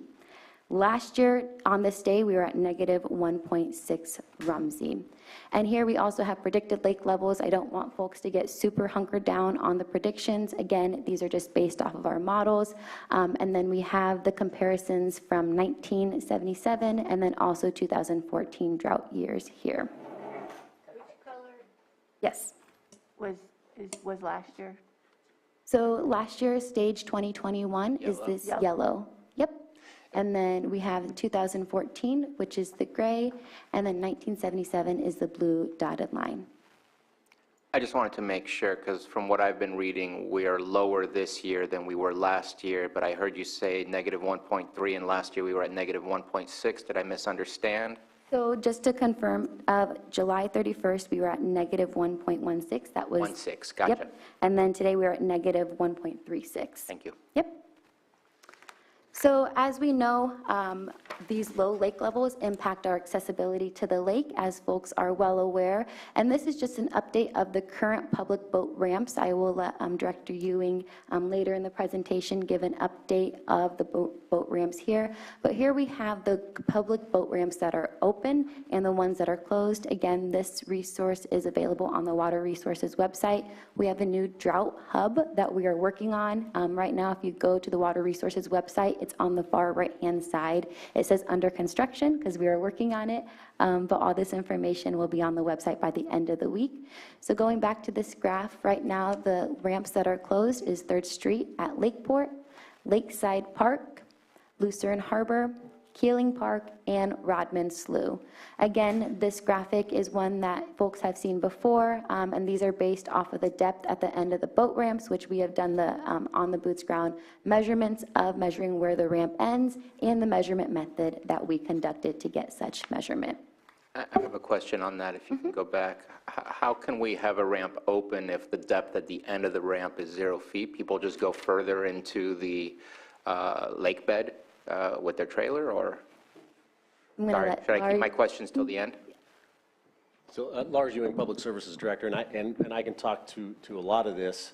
First off, Lakeside Park, while it does show closed, there are 2 boat ramps there. One is closed, one is open. and now they're all closed. So, Oh, nice. That is beautiful, nice. There we go. so coming back to this, the depth at the end of the boat ramp, there's a lot more to it than simply the depth. A lot of these boat ramps have rocks that might cause some impacts there. Some have sandbars that impact it more than the boat ramp itself. So if a boat ramp, or if really the lake bed is deeper beyond the end of the boat ramp, then that could be accessible. So each one is a lot more, there's a lot more to factor in than simply the depth. And just as a quick aside question, that's the depth of the cement boat ramp, where the further back you go, the more potential there is for a truck to get stuck, a trailer to, things like that? That was my understanding of when I believe Water Resources did these dips, and yeah, is that correct? Yes, that Okay, is thank correct. you. Thank you. All right, perfect. And this is why we have the experts here joining us. Thank you. Thank you, Director Ewing. So here, I just want to highlight a little bit of the groundwater conditions and dry wells, and if Director Weatherby is on, I will let him elaborate near the end of the presentations on well permitting as it relates to the current drought. So again, this is a map grabbed this morning from the California Department of Water Resources dry well reporting. As you can see, it shows where these dry wells are reported, and I would just like to note that this is volunteer-based. There is no ground truthing verification on this database. What the county is in the process of doing is having our own internal database of when these wells are reported. Folks can either call environmental health or us at Water Resources if they have dry wells reported. And what we do is we collect that information, and we are in the process of compiling our own database and doing the fact truthing as well to make sure that we have the most accurate data available and have a proper understanding of the wells reported. So again, there have no been dry wells reported in the last 30 days. We are still at 30 wells reported in the California Department of Water Resources portal. Dry wells, we have the majority of these ending in the being placed in the South County, and a few of them right outside and within our Big Valley groundwater basin. Moving over to Clear Lake water quality, I don't want to elaborate too much on this, but my focus for this part of the presentation is just highlighting that not only does drought impact our water quantity, but it impacts our water quality, which I know folks are well aware of. So here I just have a snippet of this real-time map that is available on the Water Resources website. This is actually a real-time Streamflow wind map. I don't have the map loaded here because it takes a long time to load, but it's really cool to show where the wind is moving on the lake in that real time. And as you can see right now, the majority of the wind is pushing down to the South County in the lower portion of the arms, which is not uncommon. And we know we are all well aware of the bloom that is happening right now in the Oaks Arm. How drought can impact our water quality is, of course, our lake. Even though it is a very large lake, it is very, very shallow. So as we have our lake lowering in terms of water level, that is the perfect habitat for our already eutrophic lake, meaning very nutrient-rich lake, to provide habitat for our aquatic plant friends, including cyanobacteria, who is not necessarily our friend. The figure here on the right is the Hab Incident Report Map, which is sourced from the California Water Quality Monitoring Council. And this just indicates different Hab sites, which is harmful algae blooms, that are identified in our lake. A lot of this data is collected by our friends from Big Valley Rancheria, who also have a really awesome website, and they do really good communications and updates with the community in terms of these blooms, and they work very collaboratively with our department and other departments, including public health and environmental health special districts, when these blooms are created. Now, with that being said, I'm going to go ahead and pass it over to Scott Harder, Director of Special Districts, to talk about drought and our drinking water. Yes, thank you, Marina. I can get into the details for our 5 water systems, but it's important to note that there are roughly 70 water systems, public water systems within the county that are substantial in size, not including small stuff like the little coffee kiosk down at the end of Lakeport and what have you. And it's important that if customers or constituents out in the county have questions about their drinking water quality, they reach out directly to their drinking water provider. You know, some of the things that we're all dealing with are water quality due to the low lake levels. The drought has impacted some water systems, well levels, so you're seeing various impacts depending on the water system itself. And we're all reacting in appropriate but different manners to address the drought as it's affecting each of us. Specifically for the special districts managed water systems, we've got 5 around the county. 2 of them are surface water treatment plants on Clear Lake. One is a surface water treatment plant up in Spring Valley, and the other 2 are well-based systems. So for our well-based systems, there's almost no impact at all. The well levels have been stable. There's no impact to quality or quantity of the water. And Kelseyville and Conotee, our 2 well-based systems, are operating pretty well optimally. Spring Valley is a surface water treatment plant. It's out, draws its water from Cache Creek. There's a gallery in Cache Creek which gets the water from Indian Valley Reservoir. There's no current impacts on the water quality or the water quantity, but we are monitoring Indian Valley Reservoir and keeping in touch with Yolo County to keep an eye on what those projections look like and adapt. Spring Valley, we were also awarded almost $1 million, $880,000 for a grant project to develop some source redundancy. So that project is in the environmental review stage currently, and we are seeking to look at the option of possibly a well out there to provide redundant water source in case Indian Valley Reservoir is less than available, if it's not available for the full quantity. Soda Bay water system is over on the south side of Clear Lake there. We're seeing very minimal impacts there due to the drought. The water quality has degraded. It's requiring slightly more chemicals, flocculants to help with filtering and chlorine to help with disinfection before it goes out into the system. And the plant run times are up just a hair, but that's typical in the summertime. People typically irrigate.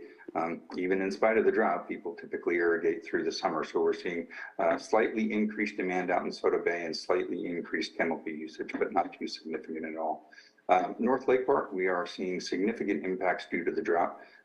The intake at that water system was at -3 Rumsey until last summer, and then we were able to complete a project to lower the intake level down to -5.5 Rumsey. But with the lake at -1.36 this morning, there's only 4 feet of water above where our water intake is there. So when we pull the water in, we're pulling a lot of surface influenced water, so the water quality is pretty poor.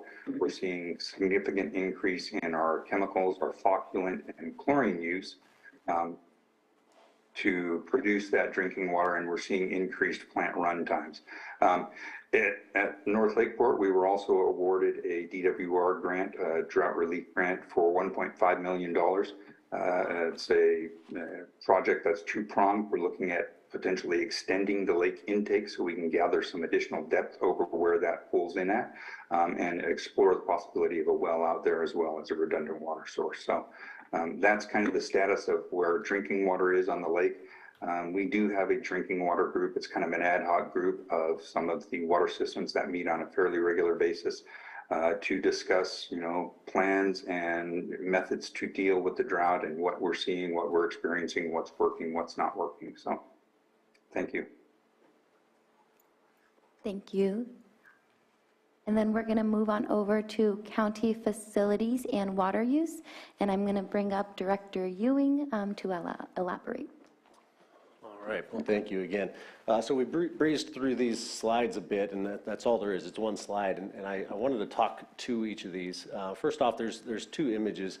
Both of those pictures were taken on Friday, and both are county parks. One obviously is green, and one is brown, and it's just to depict that during the time of droughts, there are the public are going to see different landscapes at different parks.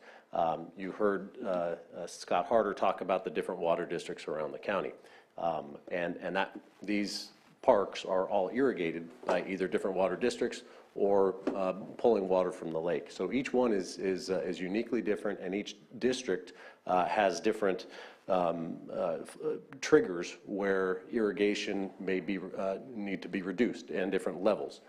So the point is that as we progress through the drought, one of the impacts that the public is going to see at parks is some browning. And it may be that one park right down the road is green and another park is brown, and that might help to understand why. So whether it's a difference in the water district's thresholds for when we reduce irrigation, or in the case of some parks that are on the lake, we have water intakes that Scott Harder mentioned earlier. We have some that are on piers or out on breakwaters, and those are typically just for irrigation on that one park. So extending that or dropping it to a lower level is certainly not cost effective when we're talking about just irrigation at a park as opposed to an entire water district. So there are some other impacts there aside from just a water district. It could be that we pull from the lake. So the other points on here, one is conserving water. And let's break it back down to grounds here. A few things that we can do, and I want to encourage the public to do, and that is, just very simple things that many people already know about, and that is, one, to cut the grass high. If you cut it low, it stresses it, it requires more water, it exposes the soil below. Water earlier in the day prevents evaporation. And then the last thing that I wanted to point out here is that sign, conserve water. So as we reduce water, obviously there's going to be a browning of the landscaping, and by doing that intentionally and putting a sign out to show that this is intentional, it gets the word out there and it passes the message along. Now that is probably a good segue back to the previous agenda item that I apologize I wasn't here, but I got the gist of it, and that's, that is something that we can look at doing here. I did get an opportunity to talk to the facilities superintendent, and the irrigation out here is actually, in his terms, relatively low, very low. That's not it's not a hard and fast number, so I can't tell you that it's it's a water-free environment, but it is certainly minimal. But that's something that we will take a look at. I want to transition a bit and talk about facilities. The last slide, well, not slide, but that last image there, water conservation in a building. So take this building, for example, some different measures that we have taken over the years: faucets, putting in low-flow faucets, aerators, and infrared sensors, so you only get the water when you're actually there. Toilets, putting in low-flow toilets. Within reason, there still needs to be some flow, so certainly in an older facility that has certain plumbing issues, yes, we do need that water to continue. Putting in waterless urinals and simple things like putting in bottle filling stations. So there are certainly some measures that we take, and there are others that we can continue to take. But what I want to encourage is the facilities, the county facilities, so those occupants, as you identify a desire to reduce the landscaping at your, or watering in the landscaping at your building, feel free to contact public services. We can coordinate with you there, and then the public at large to look at measures to conserve on both your buildings and your grounds. So just wanted to take this opportunity to highlight that. Thank you. Thank you so much, Director Ewing. And I know that other county facilities, including the Sheriff's Office as well, have taken measures to do water conservation, and we'll let them elaborate a little bit near the end of the presentation on that. Just kidding, we have Sheriff Martin on the call right now. I'm going to let him hop back on if he wishes. There he goes.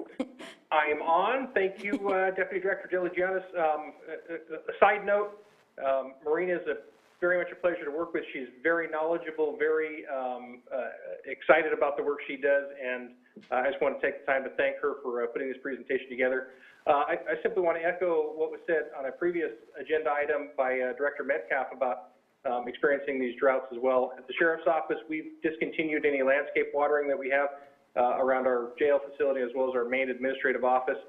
It looks horrible, but I think people understand, and by setting that example and doing what we're asking other people to do, I think is probably one of the best ways that we can contribute to the effects of the drought. Happy to answer any other questions, but I just want to chime in with those steps that we're taking at OES. Thank you so much, Sheriff Martin. So next steps, there's a lot of information here. Again, you're going to continue to hear from this group, and we are going to make sure that we do an adequate job in providing routine updates as it relates to the drought. But I highlighted our next steps into 3 different sections. So we have the Drought Task Force, which has not been forgotten. The next steps for that is, again, we are in the process of setting up reoccurring meeting schedules. As we get going with this Drought Task Force formed by the Board of Supervisors, I would like us to meet at least on a monthly basis, ideally on a bi-weekly basis as we get things going, because we'll be bringing to the Board of Supervisors our draft charter document.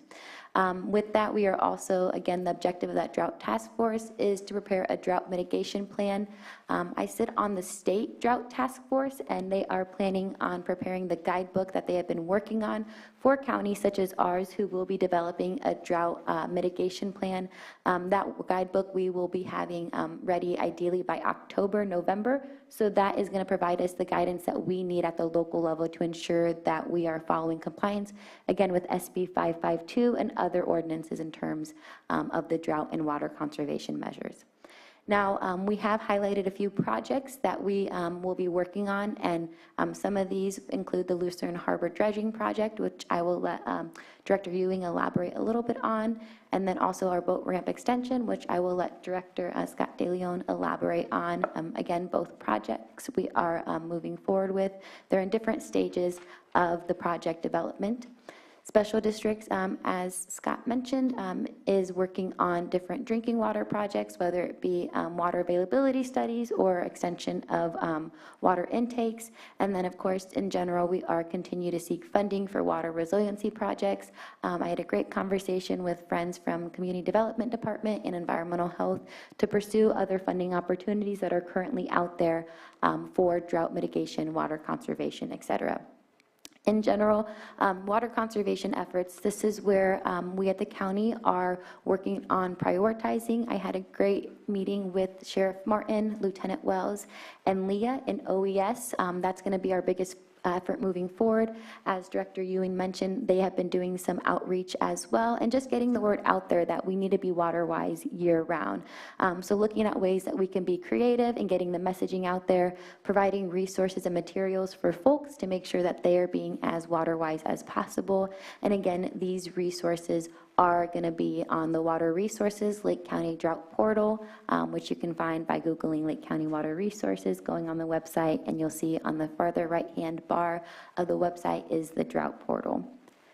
So again, here are just some additional resources, again, all on the Water Resources website. We have here on the left is the California Department of Water Resources, My Dry Well Reporting. We have groundwater well monitoring interest form here at the county level. If you are interested in having your groundwater well monitored, you can submit this form. If you need assistance in submitting this form, just call us at Water Resources at 707-263-2344. We can do an assessment to see if we can add your well in our county-wide monitoring system. We also have forms from the Rural Counties Association of Household Water Well System Loan Program. And again, the resource that I use to collect a lot of this data, which is drought.gov. They update it on a daily basis, and it just provides an accurate hub of where we can get different drought information as it relates not only to our county, but the Western U.S. in general. Before I take any questions and invite my colleagues to provide any other information that I may have missed, you can get more information as it relates to the drought by visiting the California Department of Water Resources, the California Water Boards, and then us here at the Lake County Water Resources Department. Visit us on the 3rd floor of the courthouse. And with that being said, I'm going to invite my colleagues to elaborate on anything. And I see Director Ewing coming up. Well, as Marina mentioned, the Lucerne Harbor Dredging Project, just as a brief update here, we're in the environmental studies phase, I think is a simple way to put it.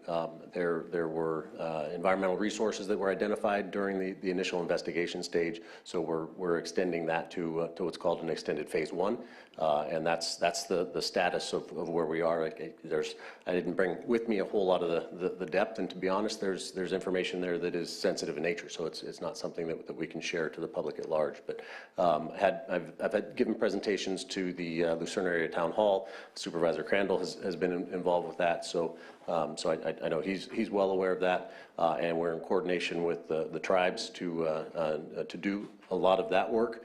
They've already been involved and will continue to be involved.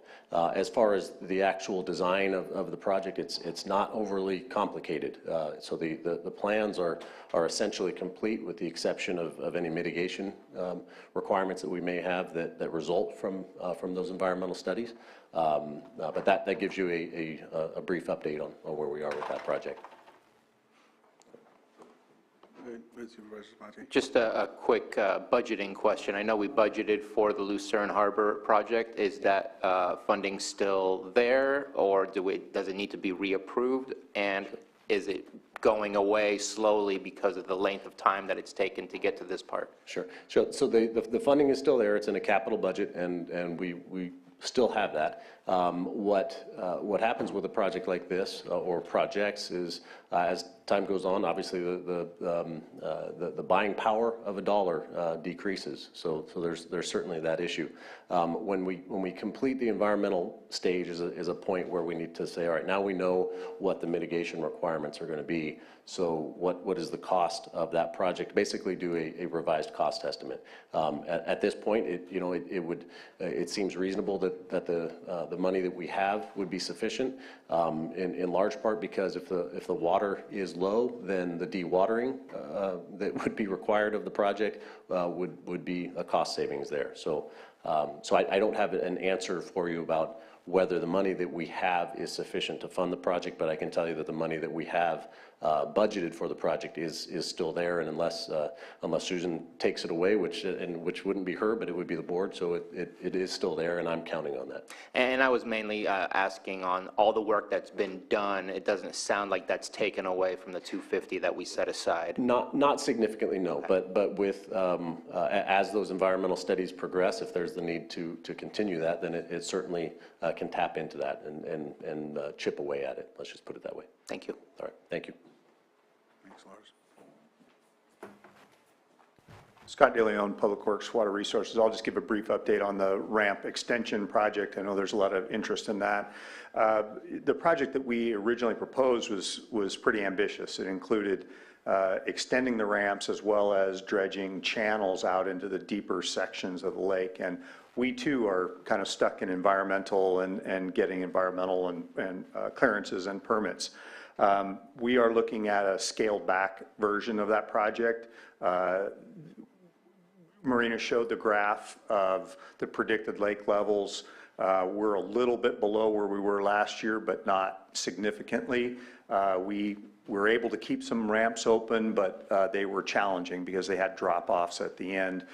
So we're looking at reducing the scale a little bit of this project and eliminating those drop-offs, extending them a little bit so that people can still get their boats in the water, but we're probably not going, at least this year, going to be able to do the dredging that we had hoped to do with the hopes that folks will be able to get their boats out into the deeper water and be able to use the lake. A quick question. I know that in speaking with Sheriff Martin last year when the water was this low, that it may not have been a daily occurrence, but it was quite often that his Marine Patrol had to go out to help boats that got entangled in trees, weeds, whatever else was out there. Do we have the appropriate signage to warn people? Because if we're going to have the ramp that goes even deeper than the status that we were in last year, that means there might be more boats that are attempting to get in, but also creating more potential problems. Yeah, that signage will be a part of that. Okay. Yep, for sure. Okay. And we have ramp monitors at all of our public ramps, and they are doing a fantastic job of communicating with boaters and warning them. So we're doing that personally. Okay. Yep. And I just wanted to, I'm trying to find it right now, but you said 250,000. I wanted to make sure. I think it was 350,000 from the last time. I went from the top of my head, so you could be absolutely correct. If it wasn't, it should be. 350, right? I'm sorry. Yeah, sorry, Lars. I don't mean to be glib. I don't recall exactly, but 350 does sound wonderful, and I honestly think it is 350. I just sound wonderful. Yeah, no, I don't want to. Yeah. So, all right, Marina. If I don't have any other of my colleagues adding information, 3, 2, 1. All right, I will look over to the board. If you have any questions, we're happy to take those now. Supervisor Sabatier. I'm wondering if you can speak about what you've been hearing. I know what I've been hearing, but I think it's better coming from Water Resources about the anticipation of what to look for in the following year. I know it's not set in stone, but I keep hearing it again and again and again, and I think that we just need to be prepared and not keep wishing and hoping that something is going to change drastically. Yes, so great question. Unfortunately, I left my crystal ball in the shop. It's still getting worked on, but we are anticipating another dry year, and that is just based off of conversations that I have with the state on a routine basis, and their studies and predictions. Again, I can't predict the future, but it's better to prepare for a dry year than to cross our fingers and hope that we get a lot of rain. So I'm always going to encourage that we just be water wise year round and anticipate that, again, this is not the last drought. Even if we do go into another dry year, or even if we do get, an awesome amount of rain, we still need to prepare for, future droughts and be as water wise as possible when it comes to utilizing our Earth's natural resources. And that's what I keep hearing in my state meetings as well. There's the belief that we're going to get another La Nina type of situation, very dry year. So we should anticipate to be somewhat in the same position, possibly worse, but not necessarily out of a drought situation like we've been hoping for. I know that in my area you spoke about Clear Lake Oaks and the algae. Austin Beach, Redbud Park is just filled to the brim with algae. It's very unfortunate. I know there's been a lot of attempts. I've been speaking with Director De Leon over the course of many decades to try and deal with the algae. Unfortunately, not much has come to the positive results that everyone is looking for. I am looking and researching to see if there's anything new out there. There's some stuff that could work, but also is concerning. Does it impact other issues? Because we don't want to create a problem by solving a problem. So for example, they have a sonar machine that supposedly breaks down the algae. Well, what does that do to our ecosystem by using a sonar machine? So it's not very cut and dry as to what needs to be done, but knowing that next year most likely will be a repeat, I'm not giving up to trying something different. I know the city of Clear Lake is using an air curtain. I've talked to people before who have tried an air curtain and not necessarily has worked. Granted, a typical year, we're still going to see algae, and at that point, we might see that that has positive effects. This is a pretty extreme situation that we're dealing with. I also know, and maybe Director Harder can respond to this, I know a lot of people are getting letters in their mail about conserving water from their water districts. There's some that are saying that they're in stage 2 based on the governor's executive orders, and that potential fines or fees, additional fees will come along. And I'll just give my personal opinion to that. It's hard to conserve more when you've been conserving for the last 10 years because you've been dealing with drought again and again and again. And to ask to have a 20% reduction from where we were in 2020, I got rid of every piece of lawn that I got with my property when I purchased my property. How much more can I do to conserve? How much more can others do when I see that, just like our last conversation, we don't see the landscaping or things like that. People are already cutting back as much as they can. So I hope that our water companies are taking a good look at who are the high utilizers of water versus just somebody who hasn't been able to reduce because they can't. So I think that overall, when we compare ourselves to other counties, especially in Southern California, we're doing a fantastic job. In fact, there is a state report that shows that Northern California has reduced yet again 15%, and yet Southern California has increased by about 5 to 7%. So I think that's one of those difficult situations that we're in, is that we're being asked to do more when we've kind of gotten used to doing that on a regular basis already. But I'm wondering if Director Harder might speak to the fact that those types of letters gone out to special district customers, and what is expected of customers at this point? At this point, we're still in a voluntary conservation stage. for all of our water systems. We are not requiring more. As you pointed out, it's difficult to cut back more over 2020, which was a dry year already, when we're seeing already significant conservation. So yeah, there seems to be a double standard between Northern California and Southern California, but on a large scale, there's nothing we as a small water system can do about that. But yeah, we're not seeing abuse, at least in our area. As you've noted, most of the customers in Lake County are used to living and having that conservation lifestyle. They've reduced their usage already. So cutting more on top of that is sometimes challenging. So painting with a broad brush is not our approach. We look to find if there is abuse and then deal with that on a specific basis. Thank you. Vice Chair Pyska. I think it's always important to plan like it's not going to rain, and that just needs to be our standard moving forward.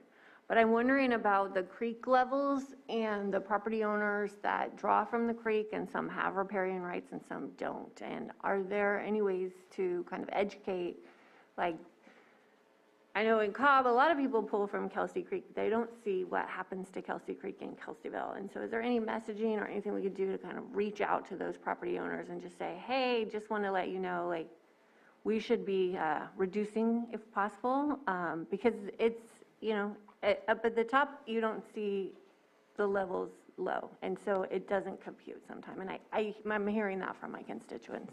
Yeah, and that's a great question. And, you know, as I mentioned, our biggest focus moving forward is going to be this outreach and education. And a lot of that is getting this readily available data readily available, right? And not just via electronically, but also making efforts of going out in the field, having these conversations with these, you know, parcel owners or folks that draw directly from the creeks, and giving them the resource and the information that they have to make sure that they're doing their part and that they have the information or any questions that we may be able to answer. It was actually 2 weeks ago, I was out in the field with the State Water Resource Control Board, and that was one of our focuses on how can we do this outreach and engagement and get these folks this information. And I know previously in terms of our groundwater program, we've done a lot of open houses. So that's, you know, one approach that we're looking at entertaining, creating specific outreach flyers for, you know, domestic well owners or people that, you know, are able to draw from the creek or what have you not. So that's going to be one of my biggest focuses is, you know, actually getting out in the field, you know, having these conversations face to face with folks, and then also giving them the information that they need. So catering our messaging, not just a generic conserve water, but how does it relate to these different communities and these folks that we have that reside in the county. So then I have to follow up with, where can someone submit a complaint? Yeah, so you can always give us a call at Water Resources, whether it be a complaint on water rights, illegal water hauling, dry well, you know, wells going dry. We will be able to point them in the right direction. If they still have questions after that, we can always submit that complaint as well. So I always let folks know, give us a call at Water Resources. We're your go-to in terms of, you know, our water resources, not necessarily drinking water and wastewater. That's our friends at Special Districts. But if you have any questions or concerns, give us a call at 707-263-2344, and we can give you that information you need and point you in the right direction. And then those parcels that do have the riparian rights, that's easily... Yeah, so that would be a state water board. Okay. Water board does all the water rights. Again, we're in close communications with them. So we've had folks, especially the past few months, who have given us a call, question on water rights. We're able to point them in the proper direction and even give them a contact who they can call and follow up with. Okay, great, thank you. Supervisor Sabatier. Yeah, I wanted to ask Director Weatherby to speak on, I know he had an executive order he needed to follow on denying new wells or specific types of wells. Just kind of curious how that's going, how many new wells have been drilled and permitted, just to kind of see what the situation is that he's dealing with from that perspective.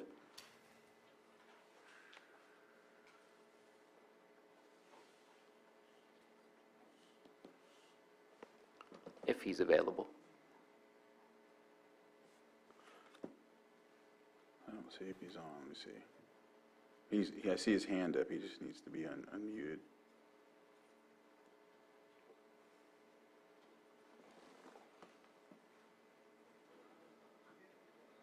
Good morning. Sorry about that. I was just waiting for access granting. So yes, we did have the executive order that came through, and we do have that sorted out now. For folks who are doing repairs on existing wells, that should not be a concern at all, especially dry wells. If you want to go deeper, we can now get get those permits turned around fairly quickly. For new wells, domestic use only, for residents, businesses that use water incidentally to their operations, those wells can be drilled with just a statement of fact that the well is going to be used for such domestic purposes. Ag and industrial wells do have a little bit more of a burden to hill to climb for them. They will have to have that engineering report stating that their wells will not cause a subsidence or are likely to interfere with the well of a neighboring property. So, but we are moving forward with wells. We are issuing well permits, and there is no stoppage of well permits in Lake County at this time. A little confusion on that amongst some folks. And are you seeing an increase in permits or decrease in permits? Probably a slight decrease in permits over last year. We have seen fewer ag wells being applied for, but domestic wells seem to be holding steady. Okay. And then my last question for you is, when you kind of close the door on something that was allowed yesterday, people tend to still want to do it. Are you getting complaints of illegal well drilling? Actually, no, we really haven't received many complaints of illegal well drilling.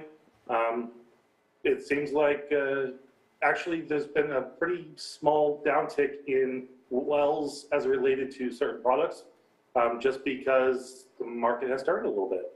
So they're just not drilling as many wells right now. Thank you. All right. I will open it up to, unless you have anything else to add or? No. Open it up to public comment. Is there anyone in the chambers that would like to comment on this item on the agenda? 6.6. No, and so I see on Zoom we have Betsy Kahn. Betsy, I see your hands up. If you'd like to unmute, state your name for the record, and we'll start your 3 minutes. Thank you, Mr. Chair. Betsy Kahn, the Essential Public Information Center. I have 3 or 4 comments that are related to different parts of the presentation. The first one has to do with the statement in Mr. Harder's report about the drought and drinking water systems, specifically in regard to the North Lakeport water system there, CSA 20, I believe it was 21. I wonder if you're aware of the exploratory wells that were drilled by Waterworks Engineering in 2007 regarding the expansion of that particular plant for a large number of proposed developments in that area, because that was a really very conflicting report, and there were subsequent attempts to connect that up to the Upper Lake County Water District, and so there's some really serious issues around that expansion, if that's what is happening. The second comment I have is about the museum greens, the beautiful huge trees there, the heritage trees, because there is irrigation done there. Maybe some signage explaining why that is provided, and it's an extraordinary use of the water for that lawn. Maybe that would be helpful, because that's a really important place to continue irrigating. The third one is in the discussion about all of these conservation efforts, as in examples were the next steps presented by Ms. Delagianis. Not one mention of fire suppression flows or prioritizing the expansion of storage facilities or maintaining certain critical levels of supplies in relation to the measurement of available water. I'm really concerned about that, and I think the Risk Reduction Authority ought to be concerned about that. The last one has to do with the Lucerne Harbor.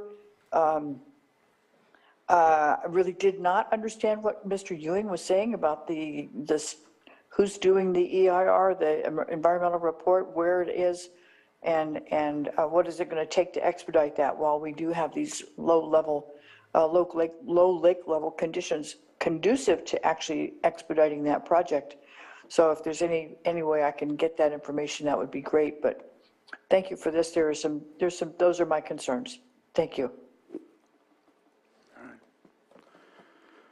I don't see anyone else on Zoom with their hand up. Didn't know if, did you want to just reach out to them, Lars, or did you want to just answer? Sure, I can respond to two of those. The trees, I think that's a very good point. Oftentimes you see greenery on the ground, the lawn, but the trees are really the need for that. One example at Lucerne Harbor, there's some redwood groves, or a redwood grove that's there, that the community has really pointed out that those trees are brown. Well, those are coastal redwoods. They're not in a coastal region, and so it's very common that those trees have that. I'm not speaking from my expertise, which is minimal. I'm speaking from the arborists that we've hired to assess those trees. For those trees specifically, we're taking some extra steps because the water that we draw from the lake is now, that pump, the intake is out of the lake now, and so we're bringing in a tank specifically to water those trees, actually in coordination with Cal Water, who will be providing the water for that tank. So that just happened this morning. So that's information that may be new to include the supervisor. I think you might have known that was in the works. Yeah. But I bring that up because yes, those trees, those trees in particular, they were planted as a POW and MIA memorial, and so we want to make sure that certain trees get certain attention.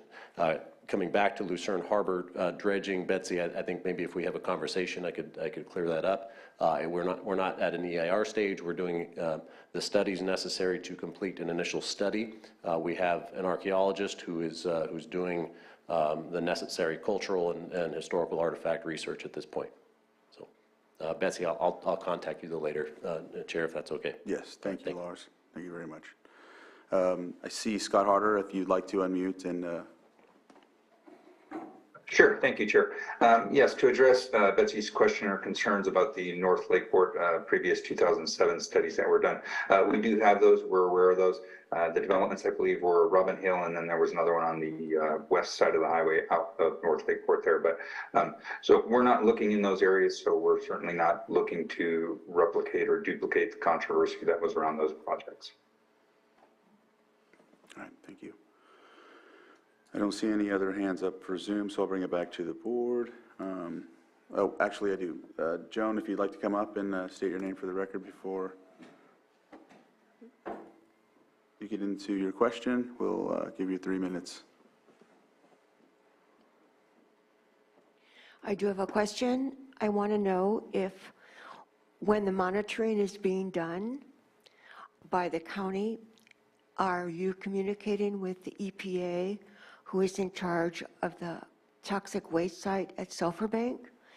And is there a connection? I've read on the internet that there is a connection between cyanobacteria and methyl mercury. I want to know if you test for methyl mercury, or if the federal government has been testing, as they said in their last public hearing, with the USGS researching methyl mercury. I believe it's connected with cyanobacteria. Thank you. Thank you. Did you?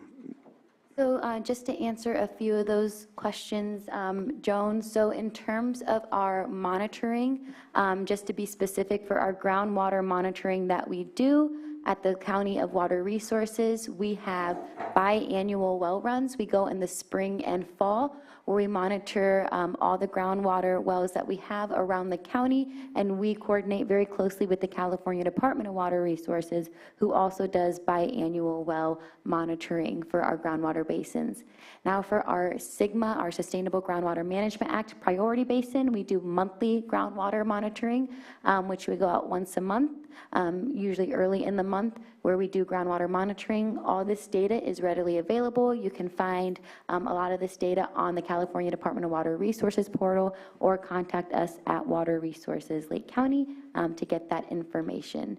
Now, the Superfund site, again, that is coordinated by the EPA. We have brought them previously to do a presentation a few months ago on the update of the Superfund site, and I know there's interest on their end to provide another update, so that's something that I'm more than happy to work with to sponsor, to bring that update and then provide hopefully more guidance for Mrs. Moss on her questions regarding that.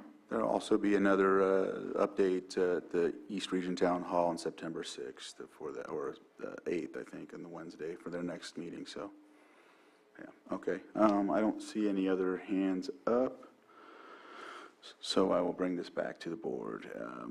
Any other questions or comments before we wrap this up? Go ahead. I just wanted to comment on something that Ms. Khan brought up, and that's the addition of storage. And I know that our water districts have been attempting to do so, just like we were talking about earlier, and we approved, was that last week or 2 weeks ago, for the addition of a well in the North Lakeport area. Everyone is trying to figure out what to do. I know that's why Lakeport has its well and not just getting it from the lake, is to have that extra support, the redundancy that Director Harder was talking about. But the one thing that I can think of is it's difficult to create new storage just in the state of California, let alone in the county of Lake, where even though it's a creek that goes into the lake, you still have to go through the layers of Yolo County flood control. And so that makes it that much more difficult. In my opinion, the Middle Creek Restoration Project is a storage project that would add thousands of acre-feet of water, which is, again, why that project is so important. It's water quality, it's flood control, and it's extra water storage added to our lake to bring back those historical flows. So I just wanted to bring that, kind of cover that topic since she brought it up, and it's a great comment. We need more storage, but getting storage around in our creek beds and stuff like that is, you're not going to be able to create the storage that we need.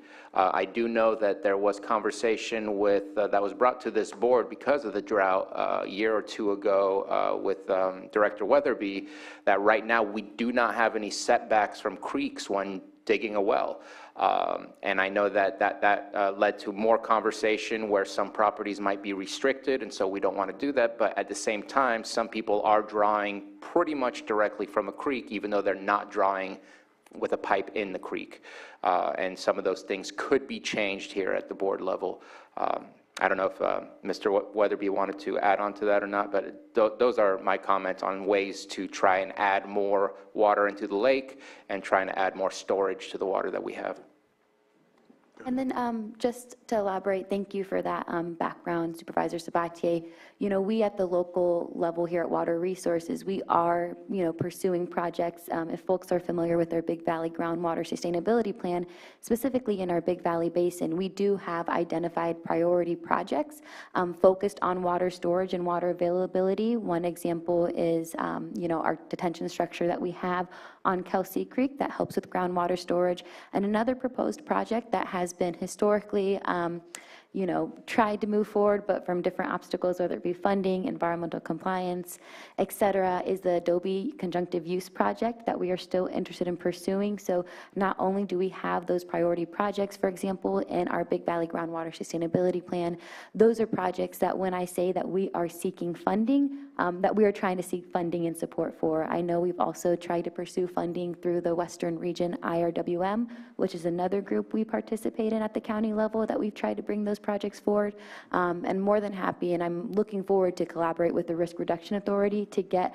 a broader scope of potential storage projects that we are looking at pursuing. But of course, funding, as always, is a big roadblock. So, thank you. If there's nothing else, we'll go ahead and close up, and thank you for the presentation. Thank you for the other directors coming in and giving us the insight and input as well. It's very helpful as we navigate along this time frame of the drought. So thank you so much. Thank you. All right, so let's see here. With that, we will move on to these non-timed items. Looks like we'll go to 7.2. Consideration of request to appoint negotiating team for the purchase of the Kelseyville Event Center, a property located at 5245 3rd Street, Kelseyville, California, APN 025-08306. Let's see. And I'll give this to CAO Parker. Yes, thank you, Chair. We bring this item forward for your board's consideration today. The American Rescue Plan Act Committee has recommended exploring the option to purchase and renovate the Kelseyville Senior Center. As such, staff requests that your board appoint a negotiating team that consists of myself and ACAO Stephen Carter. We will discuss terms and expectations later today in closed session. Okay. Any questions? No, I'm just excited that we've had this discussion before about the ARPA funds, and I'm excited that this is moving forward, and I think this is a great next step. Did you have anything, Ms. Grant? Okay. All right, so I'll open it up for the public. See a hand up. Let's see. Betsy Kahn, if you'd like to unmute, state your name for the record, and we'll start at 3 minutes. Thank you, Mr. Chair. Betsy Kahn, the Essential Public Information Center. I would like to understand what the purpose of this purchase is. Has there been some request made from the Senior Center Board? Is it an has the Area Agency on Aging recommended this? What's the deal? All right, thank you. Yeah, we've had this discussion at the board here before. We've had the discussion with it. I've had the discussion with the Area on Aging, and I have spoken with the Kelseyville Senior Center about it. The issue is that it's an aging building, and it's difficult for them to manage the repairs and the maintenance. And because the senior center only uses the building the first half of the day, it opens up opportunities for the community to use it as a community center the second half of the day. And that's, that community does not have a community center, nor does it have a library within the district. District 5 does not have a library, so that's another option that we've discussed, is having an outpost library, but now we also have a bookmobile van coming. So there are a lot of parts, but there is a need for this community, and that's why I've brought this before the ARPA committee, and then came before the board last winter too. Okay. All right. Any other questions from the public? Okay, I see another hand. Elizabeth Larson, Lake County News, if you'd like to unmute, and we'll go ahead and start the timer.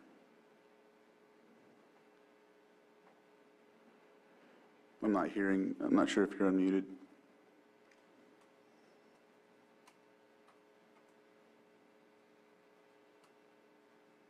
You're back on mute. There you go.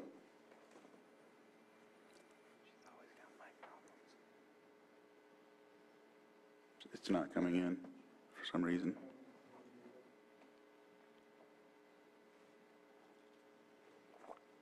Is it possible to submit it as a chat? Oh, looks like she's connecting.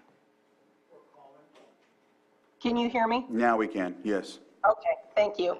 I just had a quick question about, so who, if this purchase went forward, who would operate the center? Is this going to be operated by the Kelseyville seniors, or is it going to be operated by the county? It's going to be operated by the county, but the building will be leased by the senior center. So it will, and will they continue their operations there under that lease? Yes, correct. Okay, thank you. All right. I'm not seeing any other hands up for public comment, so I'll bring it back to the board. Supervisor Spatier? I did get a question yesterday, and I believe I know the answer, but I'll just go ahead and ask and make sure to clarify. The current owners of that building is that senior center nonprofit? Yes, but I'll let CAO Parker explain. Well, I won't go into great The detail. due diligence that she's been performing over the last 6 months. It currently on the deed, it's Kelseyville Senior Inc. So Okay. yes. Okay. Thank you. All right. So with that, there's not any other discussion. I guess we would appoint a negotiating team, so. As proposed. So moved. Second. I see a hand up again. I did close public comment, but I'll go ahead and open it briefly before we do the second. Elizabeth, if you unmute, please. I apologize. I forgot to ask one thing. Is there an estimated cost of what it would, for the county to operate the building on an annual basis? Not at this time. All right. With that, I'll go ahead and close public comment. And Joan, if you please come forward and state your name for the record, and we'll go from there.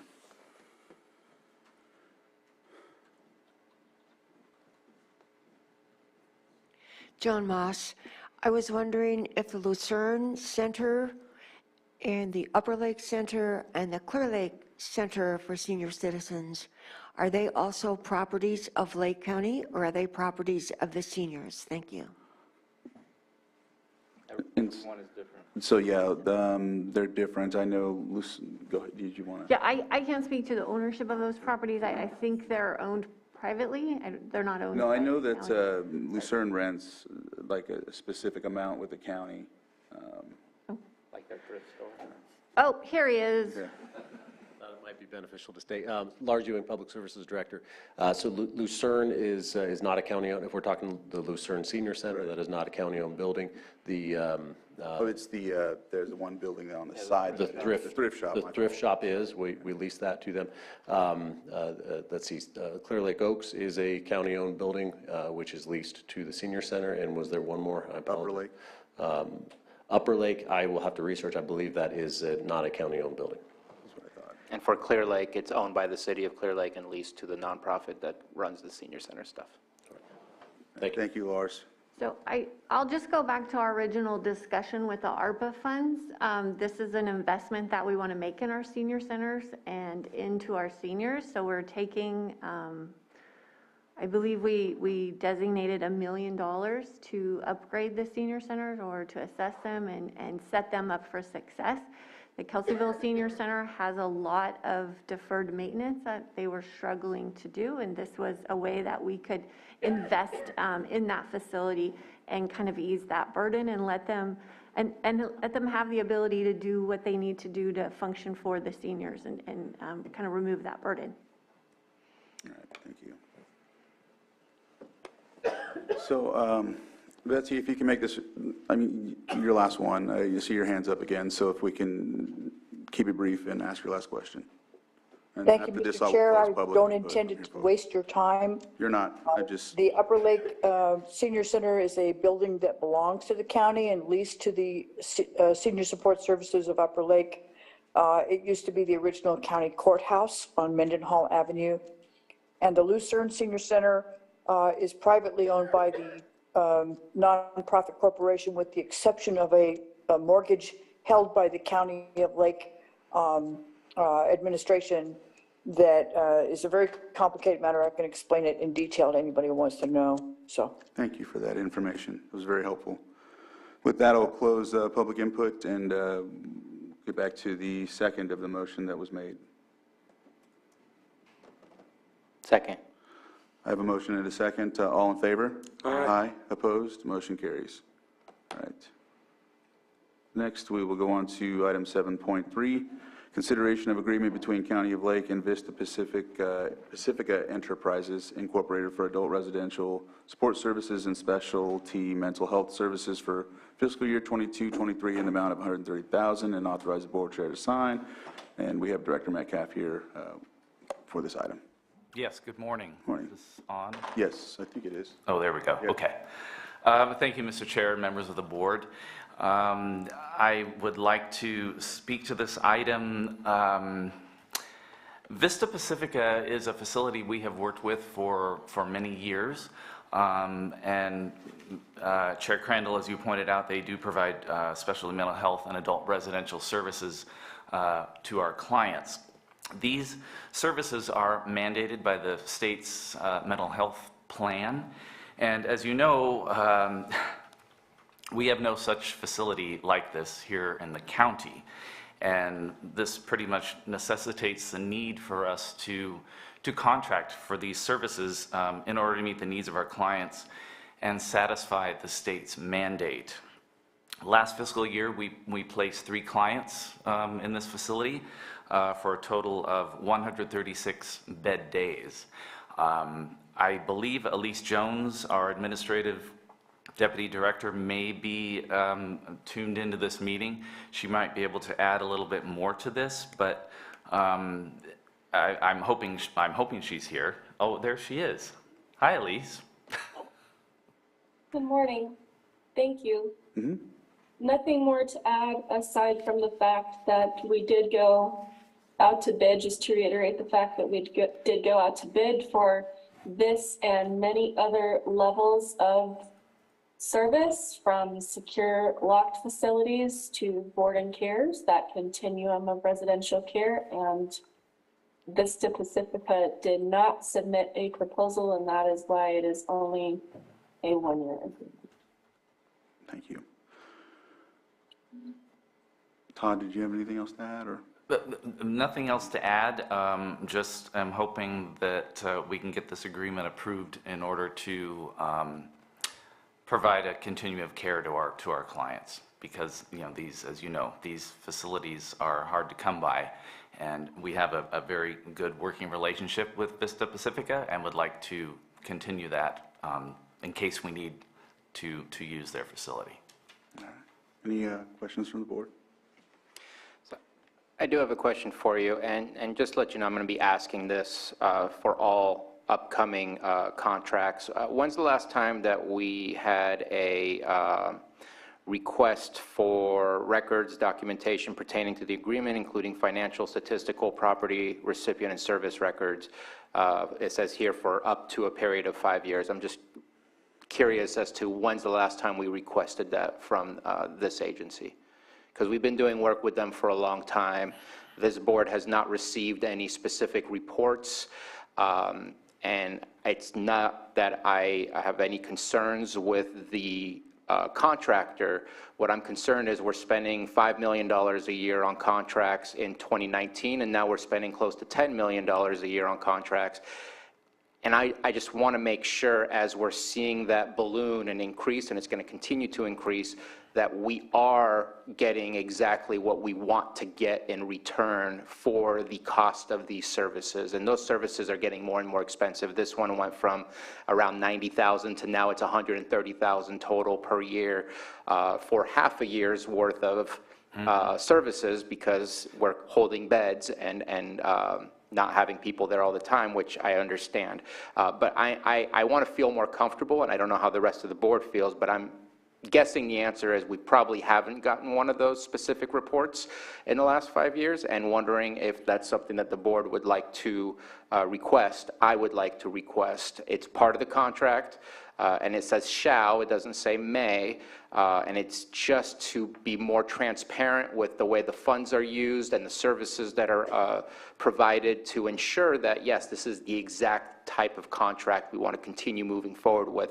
I'm willing to move forward today, but I'd like to mix in a request for when they're done with their fiscal year reporting for 21-22, that they go ahead and provide us the 5 years worth of reporting, or whatever years of reporting. So that's something that I'm going to ask, because I really want us to be as transparent and to really understand what we're paying for and what we're getting out of these contracts.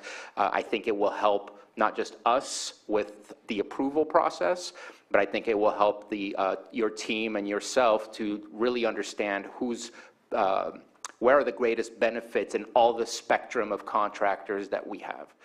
So just curious if you have an answer of when the last time we made a request for that, and then asking the board if that's something the board would like to request. Off the top of my head, I cannot recall, and Elise, I don't know if you know.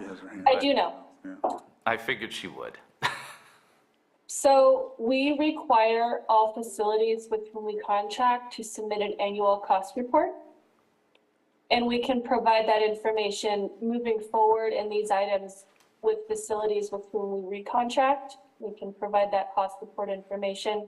Certainly, cost reporting is something we also settle up with the state every year in a grand cost report.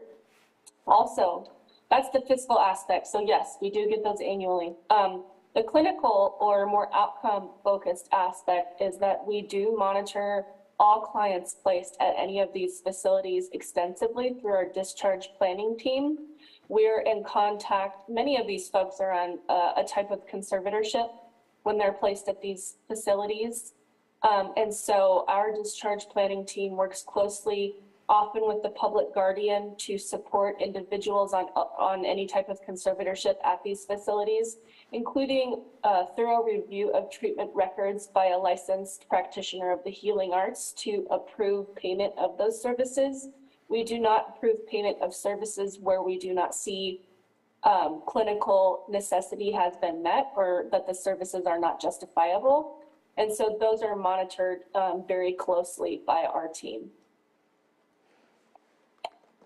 I appreciate that you are getting some of that information. I also appreciate we're getting it verbally.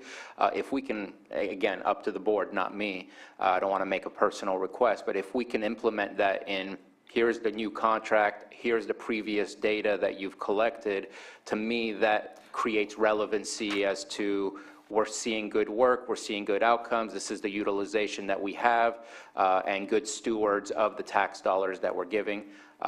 And I think that would be a great addition, since you're already, seems like you're already getting that, just combining it all together.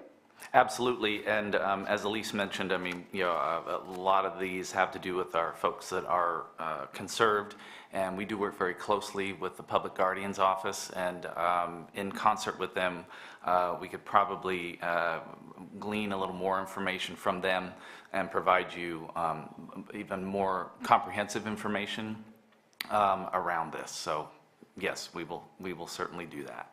Thank you. Well, again, if the board agrees. I'm in agreement with it, yeah. And so you're... I'm in agreement. Okay, thank you. And so what I'll do is open it up to public input briefly to ensure if there's any questions. Not seeing any in the chambers or on Zoom, I will bring it back to the board for action. Move to approve the consideration of agreement between the County of Lake and Vista Pacifica Enterprises, Inc. for adult residential support services and specialty mental health services for fiscal year 22-23 in the amount of $130,000, and authorize the board chair to sign. Second. So I have a motion and a second. All in favor? Aye. Opposed? Motion carries. Next, we'll move on to 7.4, consideration of agreement between County of Lake and Women's Recovery Services for substance abuse or substance use disorder residential treatment services for FY 2022-23 in the amount of $105,850, and authorize the board chair to sign. And Director Metcalf, this one's yours as well. Yes, thank you, Mr. Chair, members of the board. As Chair Crandall mentioned, this is an agreement with Women's Recovery Services. This is coming before you because this is a result of a request for proposals that we sent out a while back for them to provide substance use disorder diagnoses to pregnant and postpartum women. The state, as in the last item, the state requires us to provide these services, and as you've heard me say, due to our limited staffing issues, we must contract out for these services.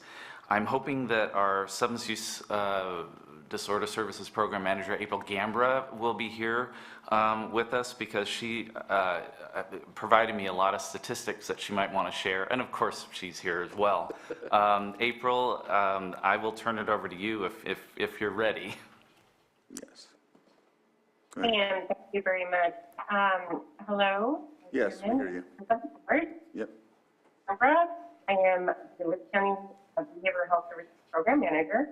And I just want to briefly request for transparency and data. Moving forward, we will definitely have this information presented with our moving forward with the contract. But if it's okay with the board, I would like to present some statistics now.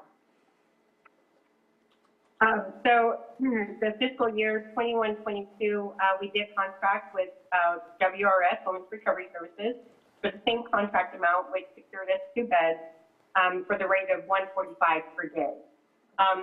We also, just to kind of back up for a second, we also perform on-site reviews, discharge reviews. We recently took a member of our fiscal compliance, clinical and administrative team. We did a walkthrough of the facilities. We actually got to see and experience and review in great detail some of that information. And I have that today to provide verbally, but as stated, moving forward, we will definitely do so in a report. So the contract amount did not change. We do have the rate of $145, which is $334. Let's see, it was, I'm sorry, I just wanted to make sure I get this correct. It is $272 less than any other day rate bid that we received. So the financial cost saving element is definitely there. We have currently, for the fiscal year 21-22, we referred 8 women. 2 of them are still currently in services. 2 did no show. However, we have a 2.5% success rate as we had 3 women complete successfully. We still have the same amount of beds moving forward, and we do have those beds currently filled. So I'm pretty confident that our utilization rate will remain the same. If not, the need will be greater. I did want to add that we did not have the women on the wait list. We were able to accommodate services with no wait time.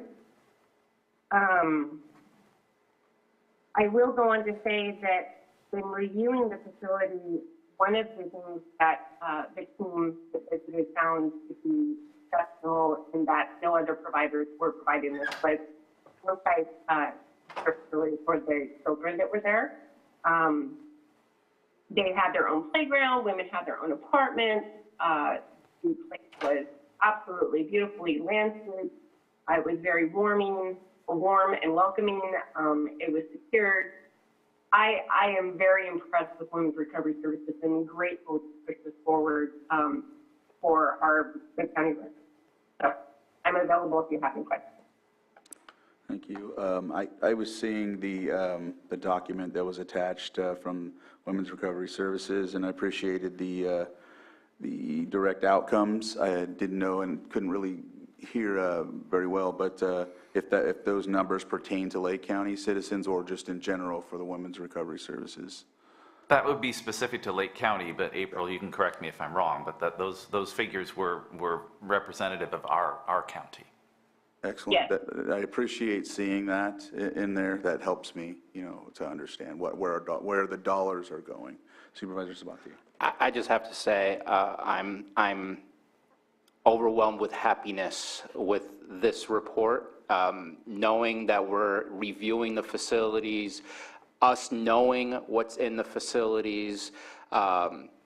I just think that's the level of information I've been looking for, and I want to say you hit the bar. And I just want to say that I absolutely appreciated the statistics, the understanding of where we're sending people. I was going to ask you if we had anybody on the wait list, and you already mentioned that. I just have to say thank you, because I know that on the other side I scrutinize and look for those details, but I want to say I appreciate it, and I'm ready to move forward with this. And quick question. You said that it was $272 less than the other bids. I believe we got 5 bids for this, and I just have to highlight that. I think that right there, I know some RFPs, you kind of probably roll your eyes, we didn't get any, or we got 1, but others, when we're getting 5, that is the absolute purpose of the RFP, and here we were able to find not just a lower cost, but also a facility that offers something that we don't find in other facilities. So this is exactly what I was looking for, so thank you. Sorry it's taken me so long, Supervisor Sabatier, but we're getting there. You're there. So if there's not any other comments, I'll open it up for public input. All right, and I don't see any online, so I'll bring it back to the board for action. Mr. Chair, I move to approve the agreement between County of Lake and Women's Recovery Services for substance use disorder residential treatment services for FY 22-23 in the amount of $105,850 and authorize the board chair to sign. Second. So I have a motion and a second. All in favor? Aye. Opposed? And motion carries.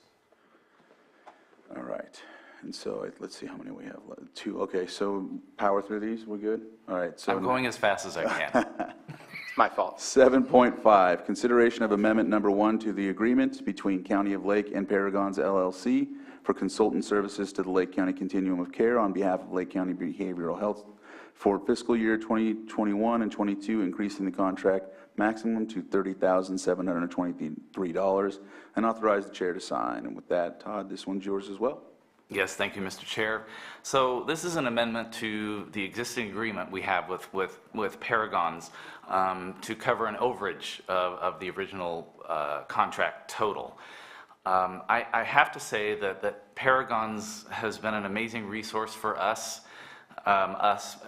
not only Lake County Behavioral Services, but Lake County in general, because they have helped us with grant writing and bringing thousands, tens of thousands, if not hundreds of thousands of dollars into the county, in particular around housing and homelessness. They're really focused on the activities around the housing continuum of care. This past fiscal year, there were numerous grant opportunities, more so than in the past, and you know, we went after as many of those as we could and have been awarded. Your board has approved many of those, and that's what led to the contract overage. Because in the 11th hour, there were some other things we had asked them to do, other grants to go after, and so that's why I'm bringing this to the board to approve the dollar amount that went over. We've just sort of recycled the same dollar amount over the years for the contract because that's pretty much where it had been. But this last year, we just saw an unprecedented amount of grant opportunities that we felt were appropriate to go after. And Paragons has been very instrumental in helping us write those grants and secure those funds.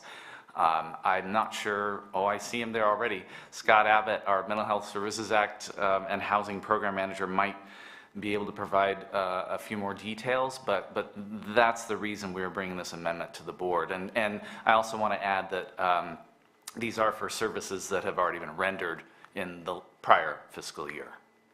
And Scott, did I miss anything? No, you did really great. Usually, you know, we've worked with Paragons for a number of years now, and this is the first time that they've gone over. And there's just, like you said, Todd, it was due to some extra grant opportunities which we applied for, and a whole bunch of them were in June. For some reason, we had 4 of them due at the end of June, so that's where it really hit us. Any questions from the board? Supervisor Sabatier? Yeah, so I do have some questions on this one. One is I get it when it's a patient.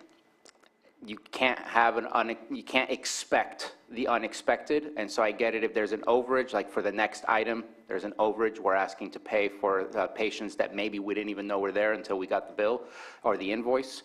But here, this is a request for somebody to provide a service, and it's mostly office work and things like that.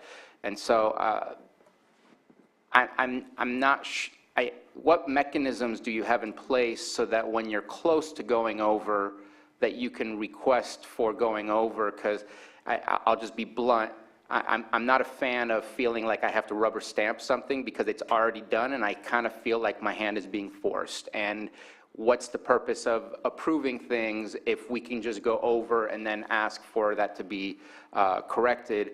And it's happened multiple times over the course of the years. And so what are the mechanisms in place so that when you get close, you don't have to meet the $25,000 mark? You could be at $20,000 and still ask for an increase so that you make sure that you're within your margins.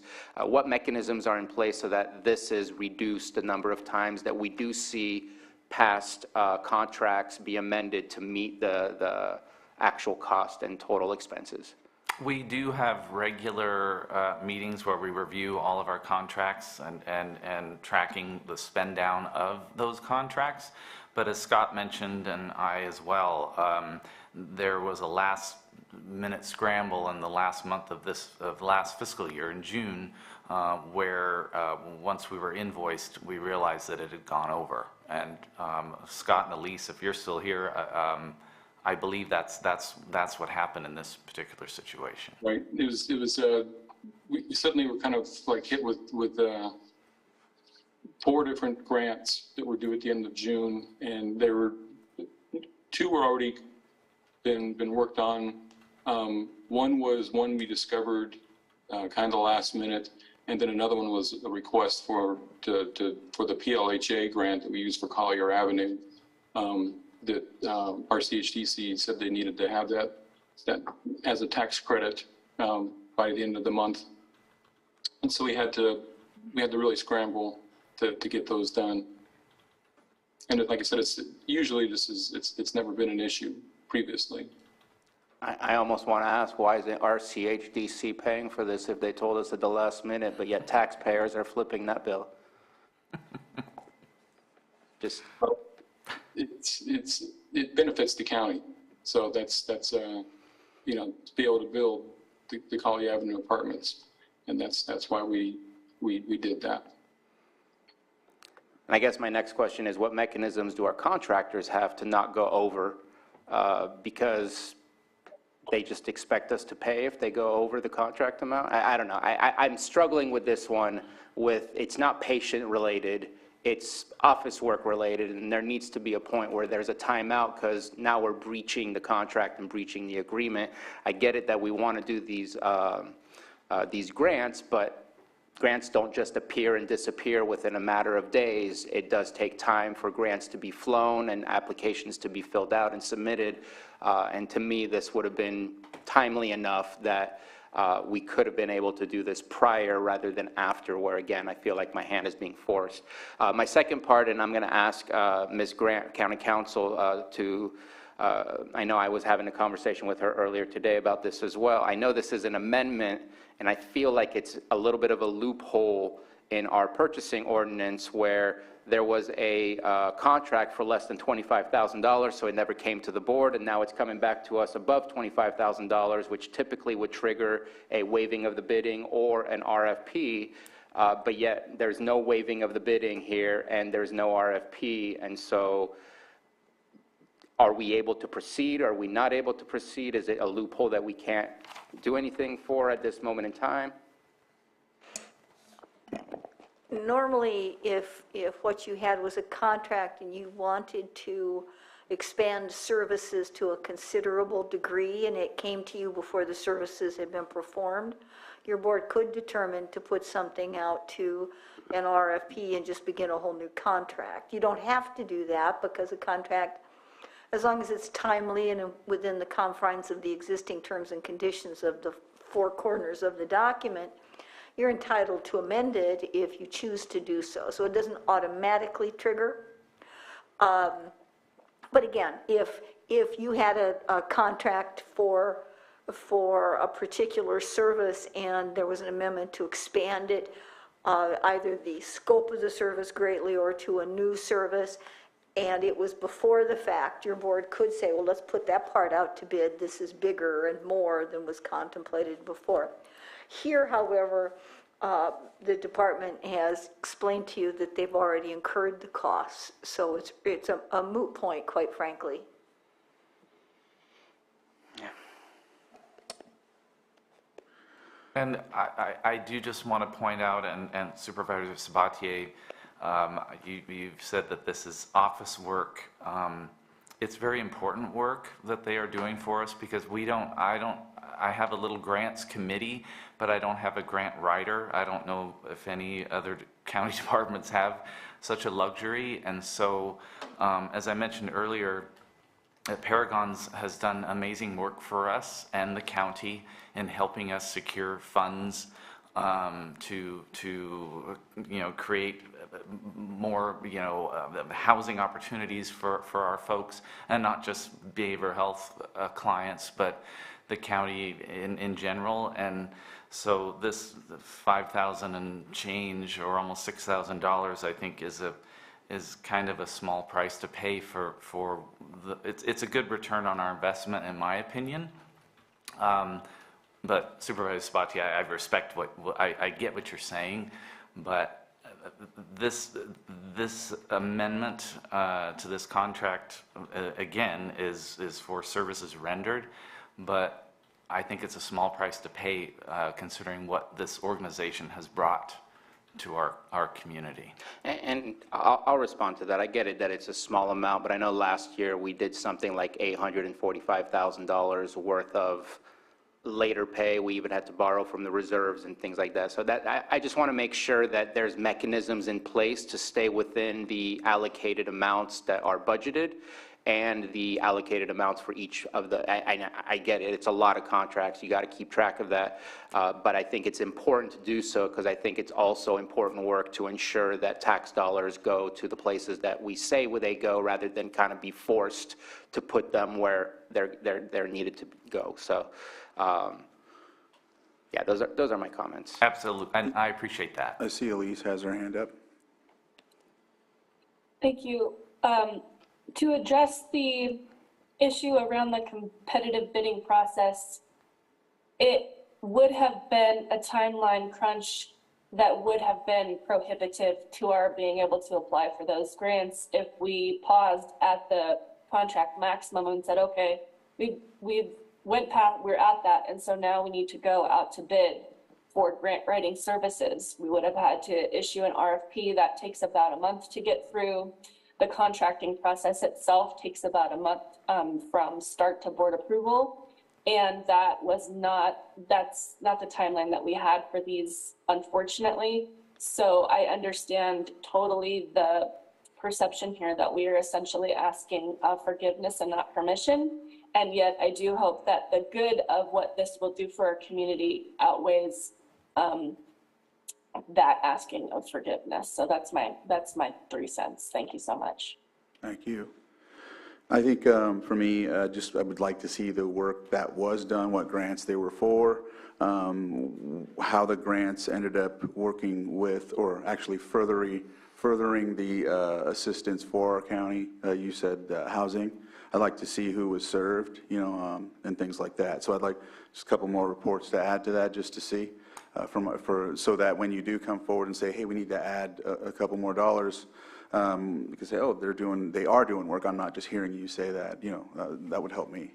Yeah. And Mr. Chair, we are in the process of putting together a presentation to your board around all the funding that we have received for housing and homelessness. So stay tuned. Any other comments? Supervisor? It's just to be transparent, my big kind of issue right now in my mind is the comment about the RCHDC asking at the last second and it costing us more without them contributing. That's my only issue. We need to be a partner in this, not using the county, because they're benefiting from this program as well. So that's my only part. I just don't know what. One thing also to, I think, keep in mind is the funds that we use to pay for Paragons come from administrative grant funds. So it's the money that we bring into the county, we use a portion of that. It goes back to pay for these grant writing services. And I understand that. I just, if it's grant dollars, but we also have to report how the grant dollars were spent in return as well, and in all aspects, not just how it's given to the contractor. It's also how it was spent otherwise. So that's what it helps for me. But I thank you for specifying that, Scott. Did you have anything else, Supervisor Sabatier? Any other comments? So I'll open it up to the public. Let's see. I don't see any hands up, and I don't see anyone in the chambers, so I'll bring it back to the board for action.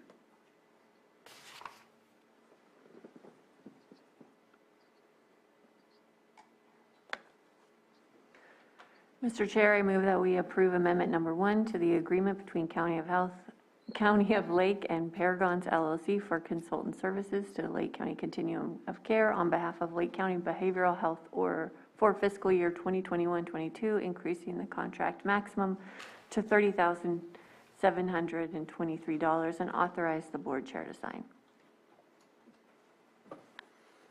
Second. So I have a motion and a second. All in favor? Aye. Aye. Opposed? Motion carries. All right. With that, Hold on one second. Just aye for the in favor. So, Apologize, I was still stuck thinking. Think it through. sorry, I moved too quickly. Maybe Johanna would love for me to ask for roll call votes again. Until it's time for lunch. All right, so with that, we'll move on to the next item, which is 7.6, and that is consideration of purchase order for Adventist St. Helena and Vallejo Hospital for acute inpatient psychiatric hospital services in the amount of $69,103 for fiscal year 2021-22, and authorize Lake County Behavioral Health Services Department head to sign the purchase order. And this is yours too, Todd. Yes, thank you, Mr. Chair. First off, I do need to point out there is an error, and I apologize. There's an error in the board memo that this is for services that were provided and rendered in fiscal year 2021, not 21-22, as the board memo states. And the reason why we have had extreme difficulty in contacting and getting a hold of Adventist Health. They have not responded to our multiple requests to amend the existing contract. So it was suggested by our Auditor Controller's Office that we do a purchase order for these services that have already been rendered so that we can get billed and move on. I do want to mention, though, just for your information, the last fiscal year we placed 67 clients at both of the Adventist Health facilities for a total of 641 bed days. And those 67 clients do represent an unduplicated number, but I again want to iterate the fact that we have been very diligent in trying to work with this organization to get them to respond to our requests to facilitate a contract amendment to no avail. And I think Christine Andrus, our fiscal manager, and Elise Jones, our administrative deputy director, might still be here, and they might be able to share a little bit more around that. But that's the reason why we had to do it, or having to do it this way, because of the non-responsiveness of Adventist Health. Did you want to add, Elise? I can. Yeah, we did already, thank you, Mr. Chair. We did already actually bring to the board, I believe it was at least one other purchase order for approval for acute psychiatric inpatient hospital services. I think that was for a facility called Heritage Oaks. And unfortunately, a lot of hospitals are not very responsive in the contracting process. And so, here's Christine as well. But that's also, as you know, we're required to pay these bills regardless. We're on the hook, and Supervisor Spatier, as you so aptly noted, yes, sometimes we don't even know that we have had clients placed there for a variety of different reasons. And I will let Chrissy say more if she has more to say. I think you've covered it, Elise. I don't have much more to say to that. Thank you. Any questions from the board? Supervisor Sabatier? So this is 2021 fiscal year? Yes. And we're using 22-23 funds to pay for that? I guess I'm asking an auditor controller question that do we need to move funds from one fiscal year to the next to pay for it, or can we use the 22-23 for this? Because I know we've gone backwards before because of some things like that. That's why I'm asking the question. And Chrissy, our fiscal, she's probably the expert on where this money will be coming from, or has already come from.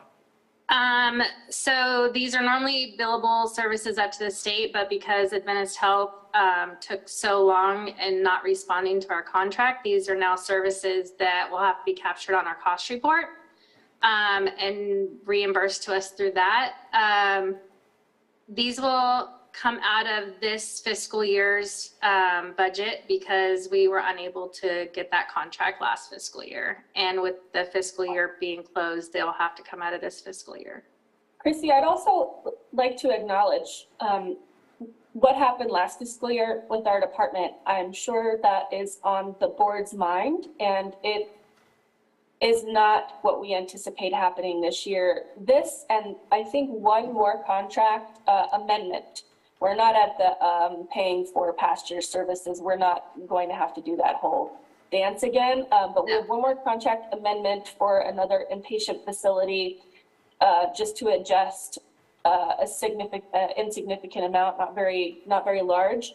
And this is the last of it. We are not going to have an influx of contracts in this fiscal year paying for last fiscal year services because of challenges related to invoicing. So I just want to provide that assurance. Go ahead. My last question is, when did we receive these invoices the first time? Have we been working for like the past year and a half trying to get this amendment going? Like when was the original invoice, or was that very late as well? No, this has been an ongoing issue, and Elise, you've been more involved in this than I have, but this has gone on for quite some time. These are invoices that we did receive in 21-22 fiscal year, and we tried to amend the 2021 contract, and that's where we had a difficult time getting that contract amendment through to them and for them to sign. So they just, we receive invoices up to 6 months after a stay for a client at Adventist Health. That's just their billing process. And so these are invoices that we did receive last fiscal year for the previous fiscal year. Yes, and just one more thing to that, I have been trying to establish a contract with Adventist Health for those hospital services since the beginning of the year. And I can provide all the documentation. I actually most recently sent them a certified letter to attempt to get them to respond to review and sign the contract, to which they were not responsive, and yet we still must pay, and so here we are. And the reason that I was asking, and I think we need to have healthy relationships with our contractors, but it says in our contracts, if we don't receive it 90 days after the fiscal year is over, that that's what will be paid for services provided. I think we need healthy relationships, but at the same time, we also need our fiscal processes to not be so sectioned off where we're taking care of 2021. And I get it that that's not it, that was out of your hands and that was in theirs. What is confusing is we did create a new contract in February. It's too bad they didn't respond about the previous contract back then. Should have snuck it in. Well, they were confused on that, and then they just stopped communicating with us. Okay. All right. Well, I appreciate all the responses. All right.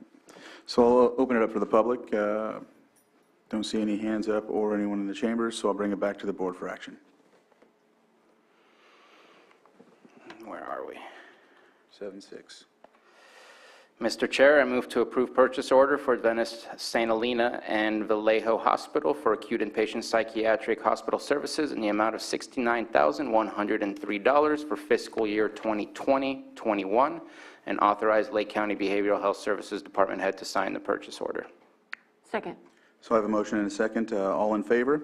Aye. Opposed? Motion carries. Thank you very much, Director Metcalf and staff, and Elise and Christine for your help on that and giving us the information we need to hear. All right. So Thank with you that, very much. You're welcome. With that, we will, looks like we're coming to 10 minutes to 12:30, but let's do calendars, and then we'll go to lunch, hopefully at 12:30. 5.8? Oh, well, I guess we will go to 5.8. Whenever you feel like it. We need to do 5.8, you're right. Sorry, we'll do calendars after. Approve late travel claims for a total amount of $211.89 for the Community Development Department, and this item was pulled by Supervisor Sabatier. Yes, so not too long ago, we went over an issue with travel policy, not an issue, but we went over an issue related to travel policies, and I've been reading the travel policy, and there, I just wanted to bring this up. I think today I am going to approve this because I don't want to swipe the rug from under people's feet, but at the same time, there's an issue here. There is no possible way after 60 days that you do travel, it says in the travel policy that you shall forfeit the reimbursement if you didn't submit it within 60 days. And I think that I want to make that statement so that all directors make sure to make that statement to all of their staff members of the importance of getting this within 60 days, so that it doesn't have to come to us, it just goes through the normal processes to get reimbursed. There is no policy that says you can bring it to the Board of Supervisors for approval that it's past those 60 days either. But I also know we've been doing it in the past. So I just wanted to make sure and alert that I know there's some work going on right now to review the travel policy. I don't know if we need like a one reminder and that's it, or two reminder, like how do we, because I don't want to not reimburse our staff because they're doing something that we believe is beneficial to the county for them to learn something or do something. But at the same time, we can't have things laying over for such a long amount of time. And the other issue is from the auditor controller side. When I was speaking with our auditor controller, if we stay within our policy, it's a non-taxable thing. But if it's outside the policy, it gets flagged as a taxable thing, and we're approving these things, and there's some repercussions with these approvals. And so that's why with all that I've learned, I wanted to at least mention it to the rest of the board, because I didn't know until I know. But I think that for me, this will be the last one that I approve, and hope that we stay within the 60 days from now on, or else again, we have a policy that we're not following. CEO Parker. Thank you. I think that what I can do to assist the board is we'll send out a notice to all department heads via email with a reminder expressly with the statements that you just made. And we'll follow up with the board with hopefully a proposed revised reimbursement policy here within a short time. Any other comments? Open it up for the public. Anyone in the public want to make a comment on 5.8? Seeing and hearing none, I'll go ahead and bring it back to the board for action. Mr. Chair, I move to approve late travel claims for a total amount of $211.89 for the Community Development Department.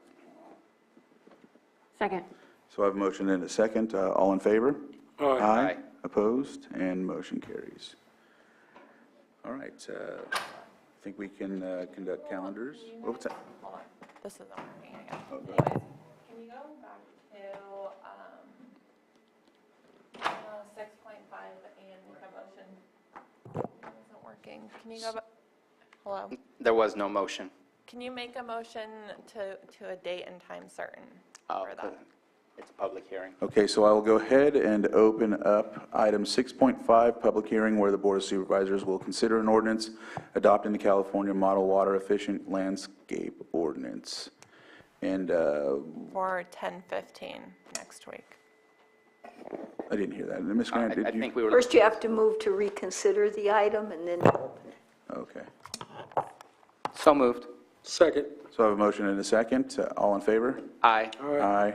Was that, hold on, was that for next week? That was in September. No, that was to right? reconsider. Oh, the to item. reconsider it. Okay, sorry. Aye. Okay, so opposed? Okay, so we will reopen 6.5 as just read, and I think we were aiming for September 13th. Correct. all right, so let me open up to the public briefly. Anyone from the public want to make a comment on this item? All right, I'll bring it back to the board for action. Mr. Chair, I move to continue the public hearing for the Muello ordinance to September 13th at 10:15 a.m. Second. So I have a motion to end a second. All in favor? Aye. Aye. Opposed? And motion carries. Are we good, Anita? All right, so calendars. We'll start with Supervisor Simon. Okay, tomorrow I'll finish up today's meeting, and then the APC and LTA meeting tomorrow.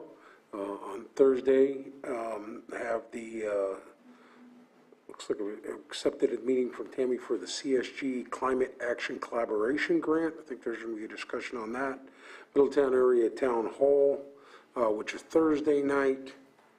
Friday, looks like we're doing a tour with Lars, or a meeting in the morning. So Susan, I think we'll reschedule that one on Friday. And then later that afternoon, there's a staff tree mortality meeting. And then Lake Mendocino and Napa counties, that afternoon check-in. I'm probably not going to make that one. That's our, anyway, I got practice at that time. I'm going to miss that one. So anyway, That's kind of the calendar for that day. On Monday, have meetings starting with Russ Kramer. Gonna have some lunch with my City of Clear Lake representative, and then we have the CMAC committee and the Risk Reduction Authority meeting coming up. So, yeah, that's it. All right. Supervisor Sabatier?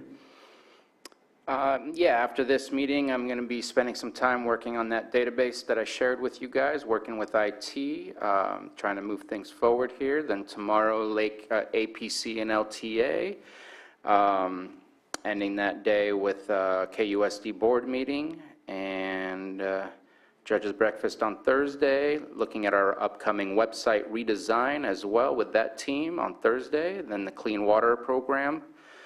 And on Friday, I am finally doing the Ag Venture.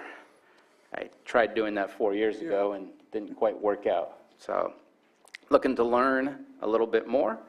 And then Monday, all I have right now is my meeting with the CAO, and then Board of Supervisors meeting on Tuesday. Vice Chair Pyska? I have a couple things to report out. Last week, I had a call with Senator McGuire talking about just trying to clarify the asks that we have in dealing with tree mortality and making sure that he understands exactly where we are. And so we made good progress there. We're going to be working on a deliverable for him, one sheet, so that he is crystal clear on everything that we need and he wants to help us. And so I think that's going to go a long way in furthering our projects. We've also had several meetings, came up in the Risk Reduction Authority, came up in conversation with this board about having a climate action plan, and there is a grant opportunity with the Strategic Growth Council. And I think we may have possibly found a grant writer to go after that. That's going to be a big project. That grant is due in October, so that's going to require a lot of collaboration, but I'm really excited. That's going to be a massive step forward for us again. So tomorrow, I have steamy glasses. There we go. Kind of a light day as I'm getting my kids all ready for school. Thursday, Climate Action Collaborative Grant Meeting. That's what that means. That's trying to pull that collaborative together. So you'll see that on my calendar every week. Fire Safe Council and the Tree Mortality Roadmap meeting I'm having with CAO Parker. That's working on that deliverable for Senator McGuire. Then Friday, I'm going to be on that tour with you and Lars. So that's going to be fun, looking at the aquatics rec center possibilities. Then our weekly tree staffing meeting. Well, we're going to be including Konocti Fire Safe Council group in the beginning of that. So we're working toward working on the grant too, the evacuation grant. In the afternoon, the Lake Mendocino Napa counties. That's a meeting that I've organized with the other supervisors so that we can work on our regional approach. So I've met with supervisors Dylan and Haschak in the past. It's been a couple of months, so just connecting with them. We can trade stories and make sure that we're kind of moving together and we can support each other in every way possible and work on that regional approach. So that's what it's for. And I just wanted to extend the invitation to you if you're available, but I get it. I get what time of year it is. Yep. And then last weekend before school starts, so Monday, I have my meeting with CAO Parker in the morning, CMAT Reporting Committee, and Risk Reduction Authority, and then back on Tuesday. All right. Looks like it's my turn. All right, so tomorrow, agenda review, and then I'll be meeting with a constituent in Nice. Another meeting that we'll have the Upper Lake Hab Incident Tribe. We'll be meeting with myself in special districts. Thursday, I have the same tour that you have Friday with about the aquatics. And then the brown bag GSFA lunch meeting. I'll be coming to that to open up with a couple words. Design concept. I don't know if you got that. Okay, so that's Thursday. Redesign. Right. So I have that. Clean water management at 2. Friday, Ag Venture. So I'll be doing that as well. There is a conflicting ad hoc meeting, RCRC, and I know you won't be able to attend either because we're both doing Ag Venture, so I'll let them know.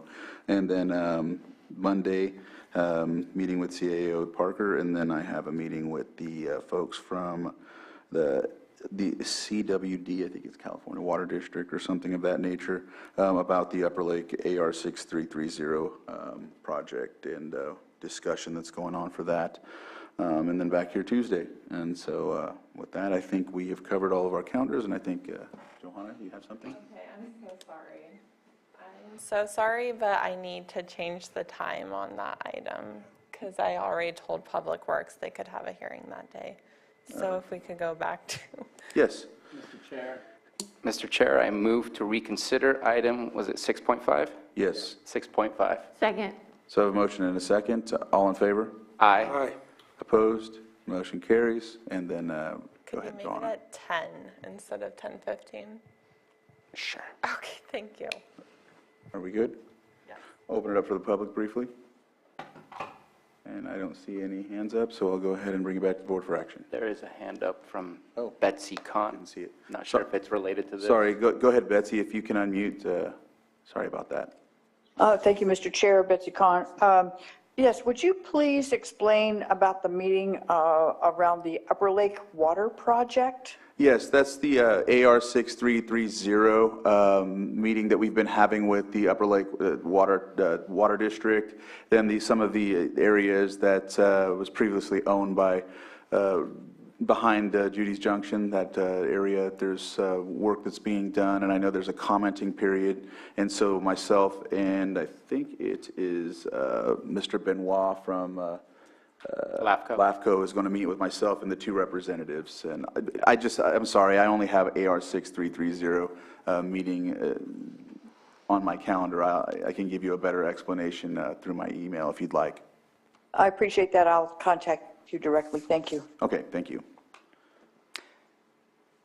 Close public comment? Yes, I'll close public comment. Mr. Chair, I move to continue the public hearing for the Muello, I think that's what it's called, I'm going by the head, ordinance to September 13th at 10 a.m. Second. So I have a motion and a second. All in favor? Aye. Opposed? And motion carries. All right, so we will break for lunch, but first I'll read closed session because when we come back, we'll go into closed session. So in closed session, we have 8.1, public employee appointment pursuant to Government Code Section 54957B1, interview of public health officer, appointment of public health officer.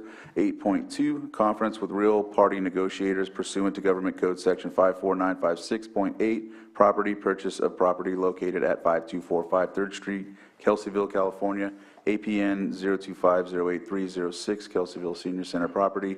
Negotiating parties, A, negotiators for the county, Susan Parker and Stephen Carter, and B, property owner, Kelseyville Senior Center, incorporated under negotiation price and terms. 8.3, public employee evaluation, the community development director. With that, we'll break for lunch and come back into closed session following that. Well, I'm sorry. It's 12:36 now, so let's just do 12:40. Or do you want to? 1:40? I mean, I'm sorry, 1:40. Sorry, yeah. 4-minute lunch. Yeah, 4 minutes. That's it's I heard brown bag lunch. No, just kidding. No, I'm sorry. 1:40. 1:40. Thank you, and we'll see you.